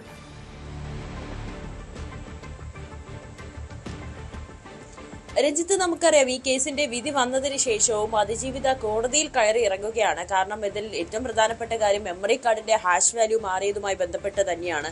അത് വീണ്ടും ഹർജിയായി കോടതിയെ സമീപിച്ചിരിക്കുകയായിരുന്നു അതിജീവിത. എന്തായാലും ഈ ഹർജി ഫയലിൽ സ്വീകരിച്ചു. അതിനുശേഷം പ്രഥമ ദൃഷ്ട്യാ തെളിവുണ്ട് എന്ന് തന്നെയാണ്, പ്രഥമ ദൃഷ്ട്യാ നിലനിൽക്കുന്നതാണ് അതിജീവിതയുടെ ആവശ്യമെന്നാണ് കോടതി വിലയിരുത്തിയിരിക്കുന്നത്. അതിന്റെ അടിസ്ഥാനത്തിൽ ഈ മെമ്മറി കാർഡും പെൻഡ്രൈവും ഹൈക്കോടതി വിളിച്ചു വരുത്തും. അതിനുശേഷം ഇത് രണ്ടും കോടതിയിൽ നേരിട്ട് ഹാജരാക്കണമെന്നാണ് അന്വേഷണ സംഘത്തോട് ഈ ആവശ്യപ്പെട്ടിരിക്കുന്നത്. എന്തായാലും പ്രോസിക്യൂഷൻ ഇതിൽ തങ്ങളുടെ പ്രധാനപ്പെട്ട കാര്യങ്ങൾ, അതായത് തങ്ങളുടെ ആശങ്ക, അതിജീവിതയുടെ ആശങ്കയടക്കം കോടതിയെ അറിയിക്കും. എന്തായാലും ഇത് ഒരിക്കൽ കൂടി 1 മാസത്തിനകം കേസിലെ പ്രധാന തെളിവുകളായ മെമ്മറി കാർഡും പെൻഡ്രൈവും സീലിൽ വെച്ച കവറിൽ ഹാജരാക്കണമെന്നാണ് കോടതി നിർദ്ദേശിച്ചിരിക്കുന്നത്. എന്തായാലും കോടതിയുടെ നിരീക്ഷണത്തിൽ ഇനിയൊരു പരിശോധന ഉണ്ടാകും. അതിൽ ഈ അതിജീവിത പറയുന്നത് പോലെ ഇതിന്റെ ഹാഷ് വാല്യൂ മാറിയിട്ടുണ്ടെങ്കിൽ ഈ കേസിന് വീണ്ടും ഇതിലൊരു വിചാരണയിലേക്ക് കടക്കാൻ തന്നെയായിരിക്കും, വാദത്തിലേക്ക് കടക്കാൻ തന്നെയായിരിക്കും കോടതിയുടെ ഭാഗത്തു നിന്നുണ്ടാകുന്ന അടുത്ത നടപടി. എന്തായാലും പ്രോസിക്യൂഷൻ ഇന്ന് തങ്ങളുടെ നിലപാട് അറിയിക്കുകയും ചെയ്യും. രഞ്ജിത്ത്, ശരി. NSS അനുകൂല നിലപാടുമായി BJP സംസ്ഥാന അധ്യക്ഷൻ രാജീവ് ചന്ദ്രശേഖർ വന്നതോടെ ഉപരാഷ്ട്രപതിയുടെ പരാമർശത്തിൽ പുതിയ വഴിത്തിരിവ്. ഉപരാഷ്ട്രപതി CP രാധാകൃഷ്ണനെയും കേന്ദ്രമന്ത്രി സുരേഷ് ഗോപിയെയും തള്ളിപ്പറയുന്നതാണ് ഫലത്തിൽ BJP സംസ്ഥാന അധ്യക്ഷന്റെ നിലപാട്. NSS നിലപാടുകളോട് എതിർപ്പുണ്ടെങ്കിലും നേരിട്ട് ഒരു ഏറ്റുമുട്ടൽ ഗുണമാകില്ല എന്നാണ് BJPയുടെ വിലയിരുത്തൽ. വിഷയത്തിൽ സുരേഷ് ഗോപി ഉൾപ്പെടെയുള്ളവർ ഇനി എങ്ങനെ പ്രതികരിക്കും എന്നതാണ് കാണേണ്ടത്. NSSന്റെ ആഭ്യന്തര കാര്യങ്ങളിൽ ഒരു കാലത്തും BJP ഇടപെടുകയില്ല എന്നായിരുന്നു രാജീവ് ചന്ദ്രശേഖറിന്റെ നിലപാട്. തനിക്കേറെ പിന്തുണ നൽകിയ ആളാണ് ജനറൽ സെക്രട്ടറി എന്നും അദ്ദേഹം പ്രസ്താവനയിൽ വ്യക്തമാക്കിയത്. നമുക്കറിയാം, രാജീവ് ചന്ദ്രശേഖർ വിദേശത്താണ്. അപ്പോഴാണ് ഇവിടെ പലവിധ സംഭവവികാസങ്ങൾ പാർട്ടിയുമായി ബന്ധപ്പെട്ട് നടക്കുന്നത്. കഴിഞ്ഞ ദിവസം ഡൽഹിയിലാണ് ഉപരാഷ്ട്രപതിയും കേന്ദ്രമന്ത്രി സുരേഷ് ഗോപിയും NSSനെതിരെ, പ്രത്യേകിച്ചും G സുകുമാരൻ നായരുടെ പലവിധ ഇടപെടലുകൾക്കെതിരെ രംഗത്ത് വരുന്ന ഒരു പശ്ചാത്തലമുണ്ടായത്. ശ്രീത്ത്, ഇന്നലെ പരസ്യ പ്രതികരണത്തിനില്ല എന്ന് പറഞ്ഞുകൊണ്ടാണ് രാഷ്ട്രീയമായ ചില നീക്കങ്ങളാണ് എന്ന്, രാഷ്ട്രീയമായ ഗൂഢാലോചനയാണ് എന്ന് സുകുമാരൻ നായർ മാധ്യമങ്ങളോട് പറഞ്ഞത്. പക്ഷെ പരസ്യമായി പ്രതികരിച്ചിട്ടില്ല. അദ്ദേഹം പേഴ്സണലായി പലരോടും പറഞ്ഞ കാര്യമാണ്. പക്ഷേ അതിൻ്റെ വ്യാപ്തി വളരെ വലുതാണ്, സംശയമില്ല. നമുക്കറിയാം, സുരേഷ് ഗോപിയുമായി, CP രാധാകൃഷ്ണനുമായി, നേരത്തെ പശ്ചിമ ബംഗാൾ ഗവർണറായിരുന്ന CV ആനന്ദബോസുമായൊക്കെ NSS ഉണ്ടാക്കിയ ചില പ്രശ്നങ്ങൾ അത് BJPക്ക് ഒട്ടും ദഹിച്ചിട്ടില്ല. പക്ഷേ തള്ളിക്കളയാനും പറ്റാത്ത പശ്ചാത്തലമാണ് NSS പോലൊരു സംഘടനയെ. എന്താണ് യഥാർത്ഥത്തിൽ സംഭവിച്ചുകൊണ്ടിരിക്കുന്നത്? രഞ്ജിത്ത്, തീർച്ചയായും NSSുമായൊരു നേരിട്ട് ഏറ്റുമുട്ടൽ സാധ്യമാകുന്ന ഒരു രാഷ്ട്രീയ പാർട്ടി അല്ല BJP. കാരണം അത്രയധികം നായർ സമുദായ അംഗങ്ങൾ ഉൾപ്പെടെയുള്ളവർ പാർട്ടിയിലുണ്ട്. മാത്രമല്ല, ഹൈന്ദവ സമൂഹത്തിലെ ഒരു പ്രധാനപ്പെട്ട പാർട്ടിയായി, ക്ഷമിക്കണം, ഒരു സാമുദായിക സംഘടന കൂടിയാണ് NSS. അവിടെ നിന്നൊക്കെ വോട്ട് കാര്യമായി കൂടുതൽ ആർജിച്ചാൽ മാത്രമേ കാര്യമായി മുന്നോട്ട് പോകാൻ കഴിയൂ എന്ന് BJP വിലയിരുത്തുന്നുണ്ട്. അതിനിടെയാണ് ഒരു നേരിട്ട് ഏറ്റുമുട്ടൽ, ഒരു വാക്കുകളിലൂടെ നേരിട്ട് NSSനെ, അതിന്റെ ഏറ്റവും തലപ്പത്തുള്ള ആളെ തന്നെ ഫലത്തിൽ വിമർശിക്കുന്ന നിലയിലേക്ക് കാര്യങ്ങൾ എത്തിച്ചേർന്നത്. ഇത് ഫലത്തിൽ നേരിട്ട് തന്നെ പ്രസ്താവനയിലൂടെ തന്നെ തള്ളിപ്പറയേണ്ടതാണ് എന്ന് BJP വിലയിരുത്തുകയാണ്. അതുകൊണ്ടാണ് രാജീവ് ചന്ദ്രശേഖർ ഇന്നലെ തന്നെ അങ്ങനെ ഒരു പ്രസ്താവന ഇറക്കുകയും ചെയ്തത്. പ്രത്യേകിച്ച് BJP NSSനെതിരെ ഒരു നീക്കം നടത്തുന്നു എന്നതാണ് പ്രചരിച്ച വാർത്തകൾ. ഫലത്തിൽ ആ നിലയിൽ ഒന്നിലധികം നേതാക്കൾ ഇങ്ങനെ പറഞ്ഞതോടെ ഇതൊരു ഗൂഢാലോചനയാണ് എന്ന നിലയിൽ NSS സംശയിക്കുകയും ആ നിലയിലും വാർത്തകൾ പുറത്തുവരികയും ചെയ്തിരുന്നു. അത് ഫലത്തിൽ വലിയ രീതിയിൽ ദോഷം ചെയ്യും എന്ന് കണ്ടതോടുകൂടിയാണ് രാജീവ് ചന്ദ്രശേഖർ നേരിട്ട് തന്നെ അങ്ങനെ ഒരു പ്രസ്താവന ഇറക്കുന്നത്. മാത്രമല്ല, ജി സുകുമാരൻ നായർ തനിക്ക് വലിയ പിന്തുണ നൽകുന്ന, കേരളത്തിൽ പ്രവർത്തിക്കുമ്പോൾ തനിക്ക് വലിയ പിന്തുണ നൽകുന്ന നേതാവാണ്. NSSന്റെ ആഭ്യന്തര കാര്യത്തിൽ ഒരു കാലഘട്ടത്തിലും BJP ഇടപെടില്ല, ഇനിയും ഇടപെടാൻ പോകുന്നില്ല. അതായത് NSSനെ തകർക്കാനുള്ള നീക്കം എന്നതായിരുന്നു ഫലത്തിൽ പ്രവചിച്ച ഒരു വാർത്ത. അപ്പൊ അതുകൊണ്ട് തന്നെ അതിനൊരു വ്യക്തത വരുത്താനാണ് രാജീവ് ചന്ദ്രശേഖർ ഇന്നലെ ശ്രമിച്ചത് എന്നുള്ളതാണ്. എന്തായാലും NSSന് കടുത്ത അതൃപ്തിയുണ്ട്. പ്രത്യേകിച്ച് ഉപരാഷ്ട്രപതിയൊക്കെയാണ് ആ സ്ഥാനത്തിരിക്കുന്ന ഒരാളൊക്കെയാണ് ഇത്തരം പ്രസ്താവനകൾ നടത്തിയത്.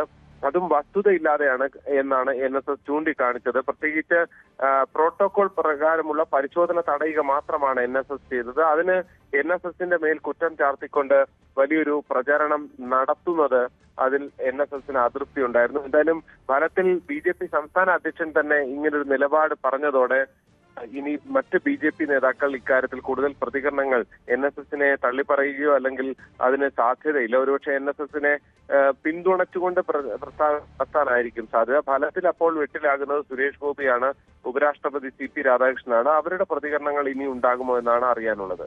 ശരി ശ്രീത്ത്.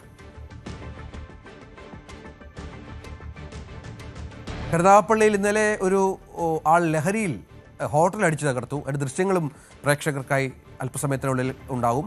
ഒരു ഇടവേളയ്ക്ക് ശേഷം വളരെ പെട്ടെന്ന് ആ വാർത്തയിലേക്ക് തിരിച്ചു വരും.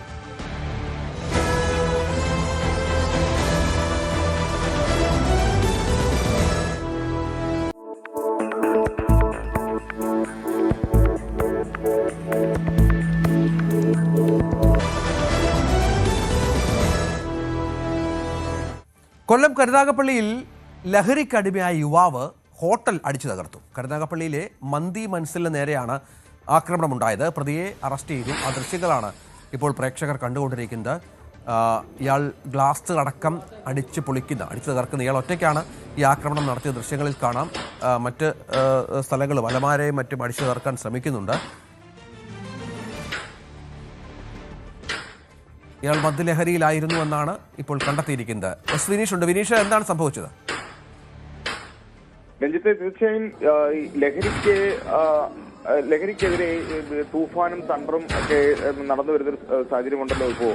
അപ്പോൾ ഇത്തരം സാഹചര്യത്തിലാണ് ഇങ്ങനെ ലഹരിക്ക് അടിമപ്പെട്ട ഒരു യുവാവിന്റെ ഒരു പരാക്രമം ഉണ്ടായിരിക്കുന്നത്. കരുനാഗപ്പള്ളിയിലാണ്. കഴിഞ്ഞ ദിവസമാണ് ഇത്തരത്തിലുള്ള ഒരു സംഭവം ഉണ്ടായത്. കരുനാഗപ്പള്ളി കന്നേറ്റിയിൽ പ്രവർത്തിക്കുന്ന മന്തി മൻസിൽ എന്ന ഹോസ്റ്റലിലാണ് ഹോട്ടലിന്റെ ചില്ലുകൾ അടിച്ചു തകർക്കുന്ന ദൃശ്യമാണ്.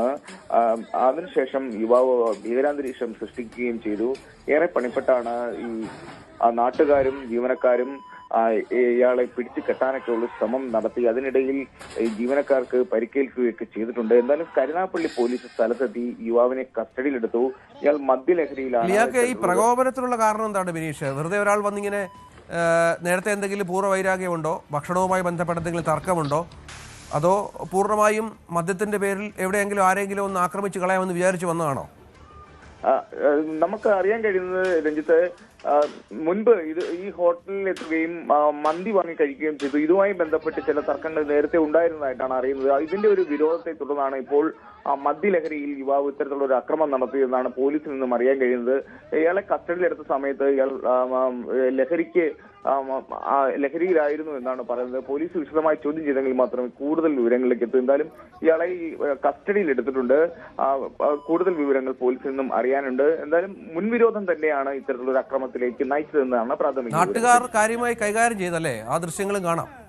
അത്തരം ദൃശ്യങ്ങളും നമുക്ക് കാണാൻ കഴിയുന്നുണ്ട് രഞ്ജിത്ത്. അത് നാട്ടുകാരും ജീവനക്കാരും ഇടപെട്ട് ഇയാളെ പിടിച്ചു കിട്ടാനുള്ള ഒരു ശ്രമം നടത്തിയിട്ടുണ്ട്. അതിനിടയിൽ കയ്യാങ്കളി നടന്നിട്ടുണ്ട്. അപ്പോൾ ഈ ജീവനക്കാർക്കും പരിക്കേറ്റതായിട്ടാണ് നമുക്ക് അറിയുന്നത് രഞ്ജിത്ത്. എന്തായാലും ദൃശ്യങ്ങൾ വളരെ ഭീകരമാണ്. ഈ ഹോട്ടൽ ഏറെ തിരക്കുള്ള ഒരു ഹോട്ടലാണ്. നിരവധി ആൾക്കാർ മന്തി കഴിക്കാനും ഒക്കെ എത്തുന്ന ഒരു ഹോട്ടലാണ്. നല്ല തിരക്കുള്ള സമയത്താണ് ഇത്തരത്തിലുള്ള ഒരു അക്രമവും നടന്നിരിക്കുന്നത്. അതെ, ആ ദൃശ്യങ്ങൾ ഒരിക്കൽ കൂടി കാണാം, പ്രേക്ഷകർക്കായി കാണാം. ഗ്ലാസ് ഡോർ അടക്കം അടിച്ച് പൊട്ടിക്കുകയാണ്. സെക്യൂരിറ്റി ജീവനക്കാരും മറ്റു ജീവനക്കാരും നാട്ടുകാരും ഒക്കെ അവിടെ ഉണ്ട്. നിരവധി ആളുകൾ ചേർന്ന് പിടിച്ചു മാറ്റിയത് സംശയമില്ല. മദ്യം അല്ലെങ്കിൽ മറ്റെന്തെങ്കിലും ലഹരിക്ക് അടിമ തന്നെയാണ്. അല്ലെങ്കിൽ ഇത്തരം പ്രവൃത്തികളൊക്കെ ചെയ്യുക എന്നുള്ളതും പ്രയാസമാണ്.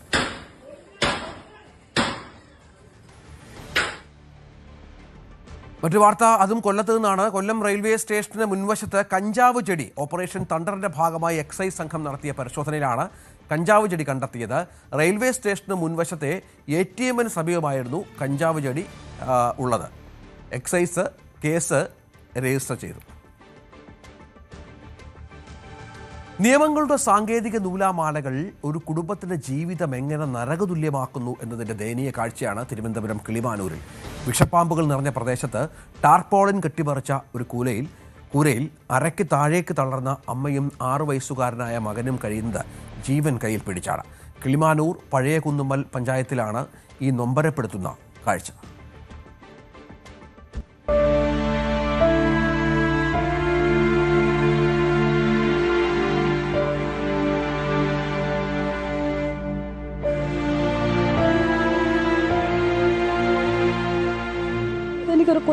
ഒരു റൂമെങ്കിലും കെട്ടി അടച്ച് എനിക്ക് എൻ്റെ കൊച്ചിന് ഒരു നേരത്തെ ആഹാരം. ഇരുന്ന് നിരങ്ങി മാത്രം സഞ്ചരിക്കാൻ കഴിയുന്ന 43-കാരി മിനിയുടെ ലോകം ഈ ടാർപോളിൻ ഷെഡിനുള്ളിലാണ്. കൂട്ടിനുള്ളത് ഒന്നുമറിയാത്ത 1-ാം ക്ലാസ്സുകാരനായ മകൻ ആദിത്യൻ മാത്രം. കിളിമാനൂർ പഴയ കുന്നുമ്മൽ പഞ്ചായത്തിലെ 16-ാം വാർഡിലാണ് ഈ അമ്മയും മകനും ദുരിതക്കയത്തിൽ കഴിയുന്നത്. ജന്മനാൽ അരയ്ക്ക് കീഴ്പോട്ട് ചലനശേഷിയില്ലാത്ത മിനിക്ക് 7 വർഷം മുൻപ് അകന്ന ബന്ധുക്കൾ മുൻകൈയെടുത്ത് നടത്തിയ വിവാഹമാണ് ജീവിതം കൂടുതൽ ദുഷ്കരമാക്കിയത്. തികഞ്ഞ മദ്യപാനിയായ ഭർത്താവ്, മാതാപിതാക്കളോ അടുത്ത ബന്ധുക്കളോ ഇല്ലാത്ത മിനിക്ക് ഈ 6 വയസ്സുകാരൻ മാത്രമാണ് ആശ്രയം. വീടിന് ചുറ്റും കാട് പിടിച്ചു കിടക്കുന്നതിനാൽ അണലി ഉൾപ്പെടെയുള്ള വിഷപ്പാമ്പുകൾ ഇവിടേക്ക് ഇഴഞ്ഞെത്തുന്നു. ഇപ്പം ഈ ഇടയ്ക്ക് ഇപ്പോൾ ഒരു മാസം ആയുള്ളൂ ഈ പൂച്ച ഒരു അണലീനെ പിടിച്ച് വെച്ചിട്ട് ഞാൻ കരുതി ചേരയാണെന്ന് പറഞ്ഞാൽ അടുത്ത് ചെന്നപ്പോൾ ഈ മോൻ വന്ന് എൻ്റെ അടുത്ത് പറഞ്ഞാൽ അമ്മ ചേര വന്നിരിക്കുന്നത്. ചെന്നപ്പോഴത്തേക്ക് ഒരു സെക്കൻഡ് ആയിപ്പോയില്ലെങ്കിൽ ഈ പാമ്പ് എൻ്റെ കൊച്ചിനെ കടിച്ചതിന് സത്യമായ കാര്യം. കഴിഞ്ഞ ദിവസം ആദിത്യൻ തലനാരിഴയ്ക്കാണ് പാമ്പ് കടിയിൽ നിന്ന് രക്ഷപ്പെട്ടത്. വീട്ടിലേക്ക് വരാൻ ഒരു വഴി സൗകര്യം പോലുമില്ലാത്ത കുന്നൻ പ്രദേശമാണിത്.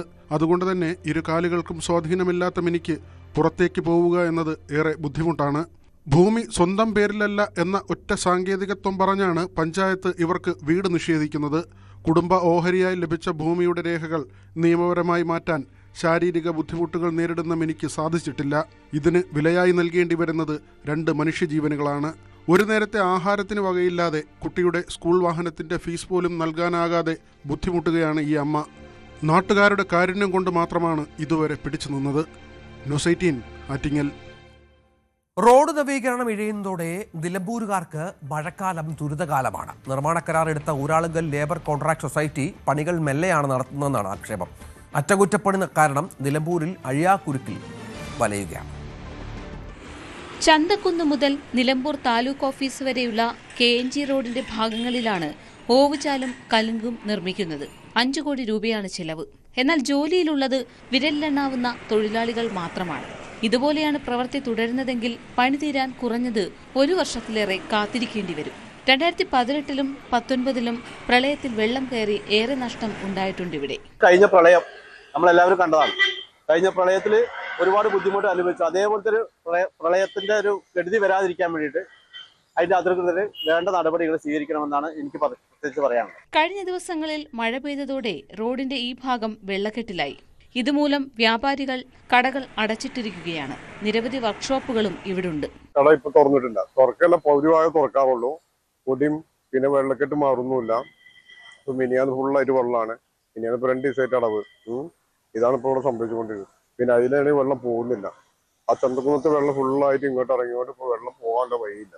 കഴിഞ്ഞ മഴ പെയ്ത ഒരു മഴയെ കാര്യമായിട്ട് പെയ്തുള്ളൂ. ആ മഴയിൽ ഇരുവശത്തുള്ള കടകളിലും വെള്ളം കയറുകയും ചെയ്തു. അതുപോലെ തന്നെ ഗതാഗതം തടസ്സപ്പെടുകയും ചെയ്തു. നിരവധി വാഹനങ്ങൾ ഇവിടെ കുടുങ്ങി. ഇത്രയും പൈസ മുടക്കിയിട്ട് ഇവിടെ ഇതിനൊരു ഫലപ്രാപ്തിയിലും എത്തില്ല. ഇതിന്റെ അടിയന്തര നടപടി സ്വീകരിക്കണം എന്നുള്ളതാണ് പറയാനുള്ളത്. നിർമ്മാണത്തിലെ അശാസ്ത്രീയതയാണ് ദുരിതം കൂട്ടുന്നത്. ഓവുചാലിന് ഉയരമില്ലാത്തതും സ്ഥിതി രൂക്ഷമാക്കും. മഴ പെയ്താൽ ആംബുലൻസിന് പോലും കടന്നുപോകാൻ കഴിയില്ല. നിലമ്പൂരിൽ നിന്നും കരിമ്പുഴയ്ക്ക് ദൂരം 5 കിലോമീറ്ററിന് താഴെയാണെങ്കിലും ഇത്രയും ദൂരം പിന്നിടാൻ 1 മണിക്കൂറെങ്കിലും എടുക്കുമെന്ന് നാട്ടുകാർ പറയുന്നു. നിർമ്മാണം അടിയന്തരമായി പൂർത്തീകരിക്കണമെന്നാണ് ആവശ്യം. ന്യൂസ് 18 മലപ്പുറം.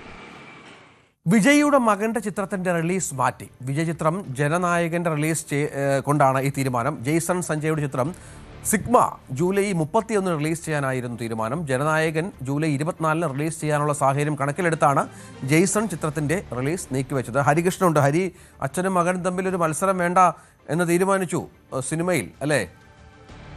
അതേ രഞ്ജിത്ത്, അങ്ങനെ തന്നെ പറയേണ്ടി വരും. കഴിഞ്ഞ ദിവസമാണ് ഇതിന്റെ ഒരു അപ്ഡേറ്റുമായി ബന്ധപ്പെട്ട് കാര്യങ്ങൾ കിട്ടുന്നത്. ജേസന്റെ ആദ്യത്തെ സംവിധാന സംരംഭമാണ് സിഗ്മ. സന്ദീപ് കൃഷ്ണനാണ് നായകനായി എത്തുന്നത്. ലൈക്ക പ്രൊഡക്ഷൻസിന്റെ നിർമ്മാണത്തിൽ ജൂലൈ 31 റിലീസ് ചെയ്യാനായിരുന്നു പ്ലാൻ. പക്ഷേ കഴിഞ്ഞ ദിവസങ്ങളിലാണ് വിജയ് ഇൻസ്റ്റഗ്രാമിലൂടെ തന്നെ ജനനായകന്റെ എ സർട്ടിഫിക്കറ്റ് കിട്ടിയ പോസ്റ്റർ ഉൾപ്പെടെ പങ്കുവെക്കുകയും ജൂലൈ 24 ചിത്രം റിലീസ് ചെയ്യാനുള്ള ഒരു പദ്ധതി ഉണ്ട് എന്നുള്ളത് സിനിമാ മേഖലയിലൊട്ടാകെ തന്നെ ഒരു തരംഗമായി മാറുകയും ചെയ്തത്. പ്രത്യേകിച്ച് ഇതുവരെ തന്നെ ജനനായകൻ ഒരുപാട് പേർ കണ്ടെങ്കിൽ പോലും തിയേറ്ററുകളിലേക്ക് വീണ്ടും ആളുകൾ വരാനുള്ള സാധ്യത കണക്കിലെടുത്തുകൊണ്ട് ജൂലൈ 24 തിയേറ്ററുകൾ റിലീസ് ചെയ്യാൻ നിൽക്കുന്ന സാഹചര്യത്തിലാണ് വിജയുടെ മകന്റെ ആദ്യത്തെ സംവിധാന സംരംഭമായ സിഗ്മ എന്ന ചിത്രത്തിന്റെ റിലീസ് നീക്കി വെച്ചിരിക്കുന്നത്. കഴിഞ്ഞ ദിവസങ്ങളാണ് നമുക്ക് ഇതുമായി ബന്ധപ്പെട്ടുള്ള റിപ്പോർട്ടുകൾ കിട്ടുന്ന ഒരു പശ്ചാത്തലവും ഉണ്ടായത്. എന്തായാലും കഴിഞ്ഞ ദിവസങ്ങളിൽ, പ്രത്യേകിച്ച് കുറച്ച് മാസങ്ങൾക്ക് മുമ്പ് തന്നെ ഈ ഡിവോഴ്സുമായി ബന്ധപ്പെട്ടുള്ള പശ്ചാത്തലത്തിൽ മകൻ അച്ഛനെ ഇൻസ്റ്റഗ്രാമിൽ അൺഫോളോ ചെയ്ത വാർത്ത ഉൾപ്പെടെ നമ്മൾ കൊടുത്തിരുന്നതാണ്.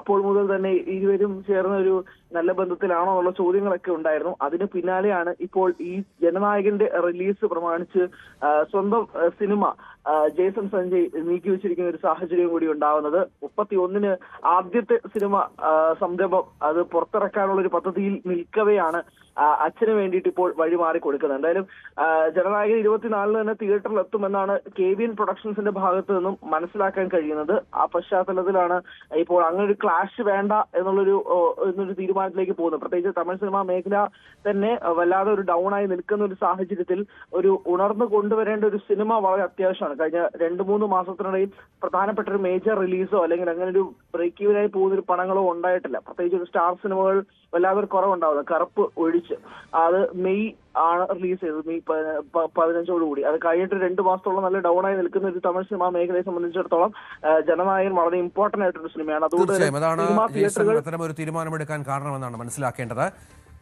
മറ്റു വാർത്തയിലേക്ക് പോകണം. ഏഷ്യയിലെ ആദ്യത്തെ എക്കോ ടൂറിസം പദ്ധതി നമ്മുടെ തെന്മലയിലാണ് വരുന്നത്. മനോഹരവും വന്യമായ കാടിന് നടുവിൽ തെന്മല ഡാമിനോട് ചേർന്ന് സാഹസിക പ്രിയർക്കും ഉല്ലാസയാത്രികർക്കും എല്ലാം പ്രകൃതിയോട് ചേർന്ന് അവധിക്കാലം ചെലവഴിക്കാൻ ഒരിടം, ഇതായിരുന്നു ലക്ഷ്യം. പക്ഷേ ഇത് വേണ്ട വിധം ഗുണം ചെയ്തോ എന്ന് പിന്നെ ആരും പരിശോധിച്ചില്ല. പദ്ധതിയുടെ ഭാഗമായി തെന്മല ഡാം പരിസരത്ത് ലക്ഷങ്ങൾ മുടക്കി നിർമ്മിച്ച KIP ക്വാർട്ടേഴ്സുകൾ കാട് കയറി നശിക്കുകയാണ് ഇപ്പോൾ. തെന്മല ഡാമിലെയും കല്ലട ഇറിഗേഷൻ പദ്ധതിയുടെയും ഭാഗമായ നിരവധി ജീവനക്കാർക്കായി നിർമ്മിച്ചിരുന്ന ക്വാർട്ടേഴ്സുകളാണ് ഇത്. ഇന്നിവിടെ ഇഴജന്തുക്കളും സാമൂഹ്യ വിരുദ്ധരുമാണ് കാര്യമായി ഉള്ളത്. മനോജ് അപ്പുക്കുട്ടൻ്റെ റിപ്പോർട്ട്. തെന്മല പരപ്പാർ ഡാമിന് തൊട്ട് താഴ്വശത്തായുള്ള കല്ലട ഇറിഗേഷൻ പ്രോജക്റ്റിൻ്റെ ഭാഗമായുള്ള ക്വാർട്ടേഴ്സുകളാണ് നമ്മൾ ഈ കാണുന്നത്. ഇവിടെ ഒരു കാലത്ത് നിരവധി കുടുംബങ്ങൾ താമസിച്ചിരുന്ന ക്വാർട്ടേഴ്സാണ് ഇപ്പോൾ ഈ തീർത്തും തകർന്ന നിലയിൽ കിടന്നിരിക്കുന്നത്. വർഷങ്ങളായി ഈ നമുക്ക് അങ്ങോട്ടൊന്ന് കടന്നു ചെല്ലാൻ പോലും കഴിയാത്ത നിലയിൽ വലിയ രീതിയിൽ കാട് പിടിച്ച് നിൽക്കുന്ന ഒരവസ്ഥയാണ് നിലവിൽ ഇപ്പോഴുള്ളത്. ഇഴജന്തുക്കളുടെ താവളമായിരിക്കുകയാണ്. നിരവധി കുടുംബങ്ങൾ താമസിച്ചിരുന്ന ക്വാർട്ടേഴ്സാണ്. ആ ക്വാർട്ടേഴ്സിൻ്റെ സ്ഥിതിയാണ് ഇപ്പോൾ ഇങ്ങനെ കാട് മൂടി കോൺക്രീറ്റുകളൊക്കെ തകർന്ന് ജനലുകളൊക്കെ തകർന്ന് പൂർണ്ണമായും തകർന്ന വശം. നിരവധി കുരങ്ങുകളുടെയൊക്കെ ശല്യമുള്ള ഒരു സ്ഥലമാണ്. അതുകൊണ്ട് തന്നെ വളരെ ബന്ധവശമായ രീതിയിലുള്ള ജനലുകളൊക്കെ ആയിരുന്നു നിർമ്മിച്ചിരുന്നത്. പക്ഷേ എല്ലാം പൂർണ്ണമായും തകർന്ന് ഏതു നിമിഷവും നിലം പറ്റാവുന്ന അവസ്ഥയിലാണ്. കൂടുതൽ ക്വാർട്ടേഴ്സുകളുടെ സ്ഥിതി നമുക്കൊന്ന് കാണാം. ഒരു കാലത്ത് നിരവധി കുടുംബങ്ങൾ ഇവിടെ താമസിച്ചിരുന്നു. ഇന്നിപ്പോൾ കെട്ടിടങ്ങൾ കാട് കയറി നശിച്ചു. തെന്മല ഡാമിലെയും കല്ലട ഇറിഗേഷൻ പദ്ധതിയിലെയും ജീവനക്കാരുടെ താമസത്തിനും ഓഫീസ് ആവശ്യങ്ങൾക്കുമായി നിർമ്മിച്ച കെട്ടിടങ്ങളാണിവ. KIP കമ്മീഷൻ ചെയ്യുകയും ജീവനക്കാരുടെ എണ്ണം കുറയുകയും ചെയ്തതോടെ ക്വാർട്ടേഴ്സുകൾ ഉപയോഗശൂന്യമായി. തുടർന്ന് കെട്ടിടങ്ങൾ സംരക്ഷിക്കുന്നതിനോ മറ്റ് സർക്കാർ ആവശ്യങ്ങൾക്ക് ഉപയോഗിക്കുന്നതിനോ അധികൃതർ നടപടി സ്വീകരിക്കാതായതോടെ നശിച്ചു. മേൽക്കൂരകളും ജനലുകളും വാതിലുകളും ഒക്കെ തകർന്നു. പലതും നിലംപൊത്താറായി. തെന്മലയിലെത്തുന്ന സഞ്ചാരികൾക്ക് നിലവിൽ രാത്രി ചിലവഴിക്കാൻ സൗകര്യങ്ങൾ ഇല്ലാതെ നട്ടം തിരിയുകയാണ്. കെട്ടിടങ്ങൾ നവീകരിച്ച് വനം, ജലസേചനം, ടൂറിസം വകുപ്പുകളുടെ ഏകീകരണത്തിലൂടെ സഞ്ചാരികൾക്ക് താമസ സൗകര്യം ഒരുക്കിയാൽ നിരവധി പേർക്ക് ഉപകാരപ്പെടും. ഏകദേശം 30 വർഷത്തിനു മുമ്പ് ആരംഭിച്ച ഏഷ്യയിലെ തന്നെ ആദ്യത്തെ പ്രോജക്റ്റായ തെന്മല എക്കോ ടൂറിസത്തിന്റെ ഭാഗമാണ്. അതിനോട് തൊട്ടടുത്ത് തന്നെയാണ് ഈ തെന്മല ഡാമും അനുബന്ധ കോട്ടേഴ്സുകളുമുള്ളത്. ഈ കോട്ടേഴ്സുകൾക്ക് ഒരു ശാപമോക്ഷം ഉണ്ടാകും എന്ന് തന്നെ നമുക്ക് പ്രതീക്ഷിക്കാം. ഇതുമായി ബന്ധപ്പെട്ട് എന്താണ് നമുക്കിവിടെ ഈ ഉദ്യോഗസ്ഥരുമായി നടത്തിയ സന്ദർശനത്തിൽ നിന്നും നമുക്ക് മനസ്സിലാക്കാൻ സാധിച്ചത്? കല്ലട ഇറിഗേഷൻ പ്രൊജക്ടിന്റെ ഏതാണ്ട് 10-25ഓളം വരുന്ന കോട്ടേഴ്സുകൾ ഏതാണ്ട് 38 ഹെക്ടറിൽ വ്യാപിച്ചു കിടക്കുന്നതാണ്. അത് വളരെയധികം ശോചനീയാവസ്ഥയിലാണ് ഇപ്പോഴത്തെ അവസ്ഥ. അപ്പോൾ അത് പത്രമാധ്യമങ്ങളിൽ നിന്നും ഒക്കെ അറിഞ്ഞതിൻ്റെ അടിസ്ഥാനത്തിൽ ഡയറക്റ്റ് ഇവിടെ വരികയും അവരുമായി സംസാരിച്ചതിന് എന്തെങ്കിലും ഒരു പ്രതിവിധി കണ്ടെത്താൻ സാധിക്കുമോ എന്നുള്ള രീതിയിൽ സംസാരിച്ചപ്പോൾ അത് ഒന്ന് മെയിൻ്റെനൻസ് ചെയ്തെടുത്താൽ അത് പ്രയോജനപ്പെടുത്താൻ സാധിക്കും. അവരുടെ സ്റ്റാഫുകൾക്കും കോട്ടേഴ്സിനും അതുപോലെ തന്നെ ടൂറിസം ഡിപ്പാർട്ട്മെൻറ്റുമായി ബന്ധപ്പെട്ടാലും പലവിധ കാര്യങ്ങൾക്ക് ഉപയോഗിക്കാൻ കൊള്ളാവുന്ന മേഖലയിലാണ് ഈ കോട്ടേഴ്സുകളെല്ലാം ഉള്ളത്. അപ്പോൾ അതുമൊക്കെ ബന്ധപ്പെട്ട് കഴിഞ്ഞാൽ അവരുമായിട്ട് സംസാരിച്ചപ്പോൾ അതിന് ചില പദ്ധതികൾ അവർ നേരത്തെ കൊടുത്തിട്ടുണ്ട്. ഇതൊന്നും നടപ്പിലാക്കാൻ സാധിച്ചിട്ടില്ല. പുതിയതായി ചില DPR തയ്യാറാക്കി ഗവൺമെൻറ്റിൽ സമർപ്പിക്കാം എന്ന് പറയുകയും അതിൻ്റെ അടിസ്ഥാനത്തിൽ അവർ വളരെ സന്തോഷത്തോടും അനുഭാവത്തോടും കൂടിയാണ് അവിടെ 3 AEമാരുണ്ടായിരുന്നു. 3 പേരുമായി സംസാരിച്ച് ഏതാണ്ടെല്ലാം ഒരു കാര്യങ്ങൾ തീരുമാനത്തിലെത്തിയിട്ടുണ്ട്. അനുഭാവപൂർവമായ ഒരു നിലപാട് ഉണ്ടാകും എന്നുള്ള ഒരു പ്രതീക്ഷ തന്നെയാണ്. നമുക്ക് ഈ പ്രകൃതിയുടെ ഏറ്റവും മനോഹരമായ ഈ തീരത്ത് തന്നെ ഇത്ര മനോഹരമായ രീതിയിൽ ചെലവഴിക്കാൻ പറ്റുന്ന സായാഹ്നങ്ങളുള്ള ഈ തീരത്ത് തന്നെ ഈ കോട്ടേഴ്സുകൾ നശിക്കുന്നത് തന്നെ ഏറ്റവും ഒരു വിഷമം ഉണ്ടാക്കുന്ന ഒരു കാര്യമാണ്. എന്തായാലും ഉദ്യോഗസ്ഥരുടെയും ജനപ്രതിനിധികളുടെയും രാഷ്ട്രീയ നേതാക്കളുടെയും ഇടപെടലിലൂടെ അതിനൊരു ശാപമോക്ഷം ഉണ്ടാകും എന്ന് തന്നെ നമുക്ക് പ്രതീക്ഷിക്കാം. മനോജ് അപ്പുക്കുട്ടൻ, ന്യൂസ് 18, പുനലൂർ. നമുക്കിനി ന്യൂസ് 8ന്റെ സ്പെഷ്യൽ ഡേയിലേക്ക് ഒന്ന് പോകണം. ഇടുക്കി മുണ്ടക്കയം സ്വദേശി ഷാർലറ്റ് മാത്യുവിൻ്റെ ജന്മദിനമാണ് ഇന്ന്. ഷാർലറ്റിന് എല്ലാവിധ ആശംസകളും നേരുന്നു. ഇടുക്കിയിൽ നിന്ന് ആശംസകൾ അറിയിക്കുന്ന എബി ഷാർലറ്റിന് ന്യൂസ് 18ന്റെയും ആശംസകൾ.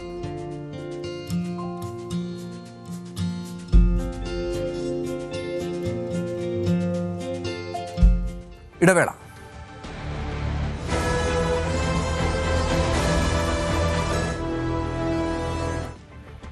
ലോക ഫുട്ബോൾ വിശേഷങ്ങളിലേക്ക് 2 കളിക്കരികെ കിരീടം.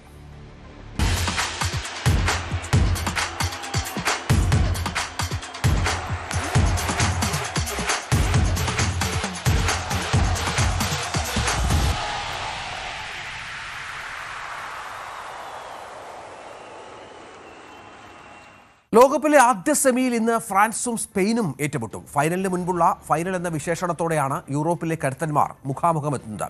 സമീപകാല നോക്കൌട്ട് പോരാട്ടങ്ങളിൽ ഫ്രാൻസിനെ വീഴ്ത്തിയതിന്റെ ആത്മവിശ്വാസമുണ്ട് സ്പാനിഷ് ടീമിന്. രാത്രി 12:30 ഡാലസിനാണ് മത്സരം.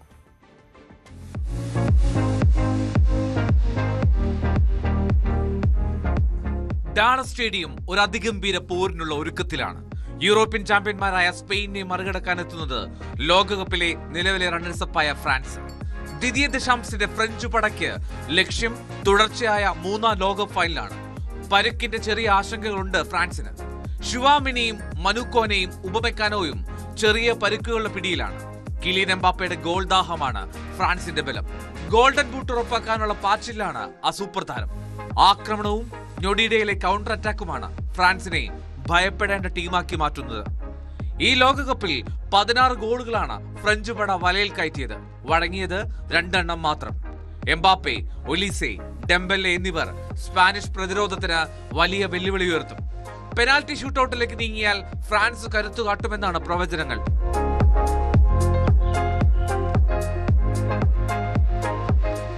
ഭദ്രമായ പ്രതിരോധ കോട്ടയുമാണ് സ്പെയിൻ ടൂർണമെന്റിൽ മുന്നേറിയത്. ബെൽജിയത്തിനെതിരായ ക്വാർട്ടറിലാണ് ആദ്യമായി ഗോൾ വഴങ്ങിയത് പോലും. ഗോൾ കീപ്പർ ഉനൈ സിമോണിന് കരുത്താകുന്നത് ലപ്പോർട്ടും കുബാർസിയും പെഡ്രോ പോറോയും കുക്കുറയും ചേർന്നുള്ള ഉരുക്കുകോട്ടയാണ്. ക്യാപ്റ്റൻ റോദ്രി മധ്യനിരയിൽ കെടാക്കനലാണ്. ഡാനി ഓൾമോ ഒയർസബാൽ സഖ്യത്തിനൊപ്പം റൈറ്റ് വിങ്ങിലെ ലാമിൻ യമാലിന്റെ നൃത്തം കൂടിയാകുമ്പോൾ ഫ്രഞ്ച് ഡിഫൻസ് ആദ്യമായി ഒന്ന് പരുങ്ങും. ഫ്രാൻസ് തങ്ങളെയാണ് പേടിക്കേണ്ടത്. അവരെ ഞങ്ങൾക്ക് ഭയമില്ല എന്ന് ആദ്യ വെടിപൊട്ടിച്ചതും യമാലാണ്. കഴിഞ്ഞ യൂറോ കപ്പ് സെമിയിലും നേഷൻസ് ലീഗിലും ഫ്രാൻസിനെ പരാജയപ്പെടുത്തിയപ്പോൾ യമാലിന്റെ ഗോളടി മികവുണ്ടായിരുന്നു. പ്രവചനങ്ങളിൽ മുഴുവൻ ഫ്രാൻസിനാണ് മുൻതൂക്കം. ഈ ടൂർണമെന്റിൽ അവർ കളിച്ചു വന്ന വഴി തന്നെ അതിനുള്ള കാരണം. പക്ഷേ ഇത് ഫുട്ബോളാണ്. ലോകകപ്പിന്റെ സെമി ഫൈനലാണ്. ഡാലസിൽ വിസ്മയം പ്രതീക്ഷിച്ച് കാത്തിരിക്കാം. World cup desk, news 18.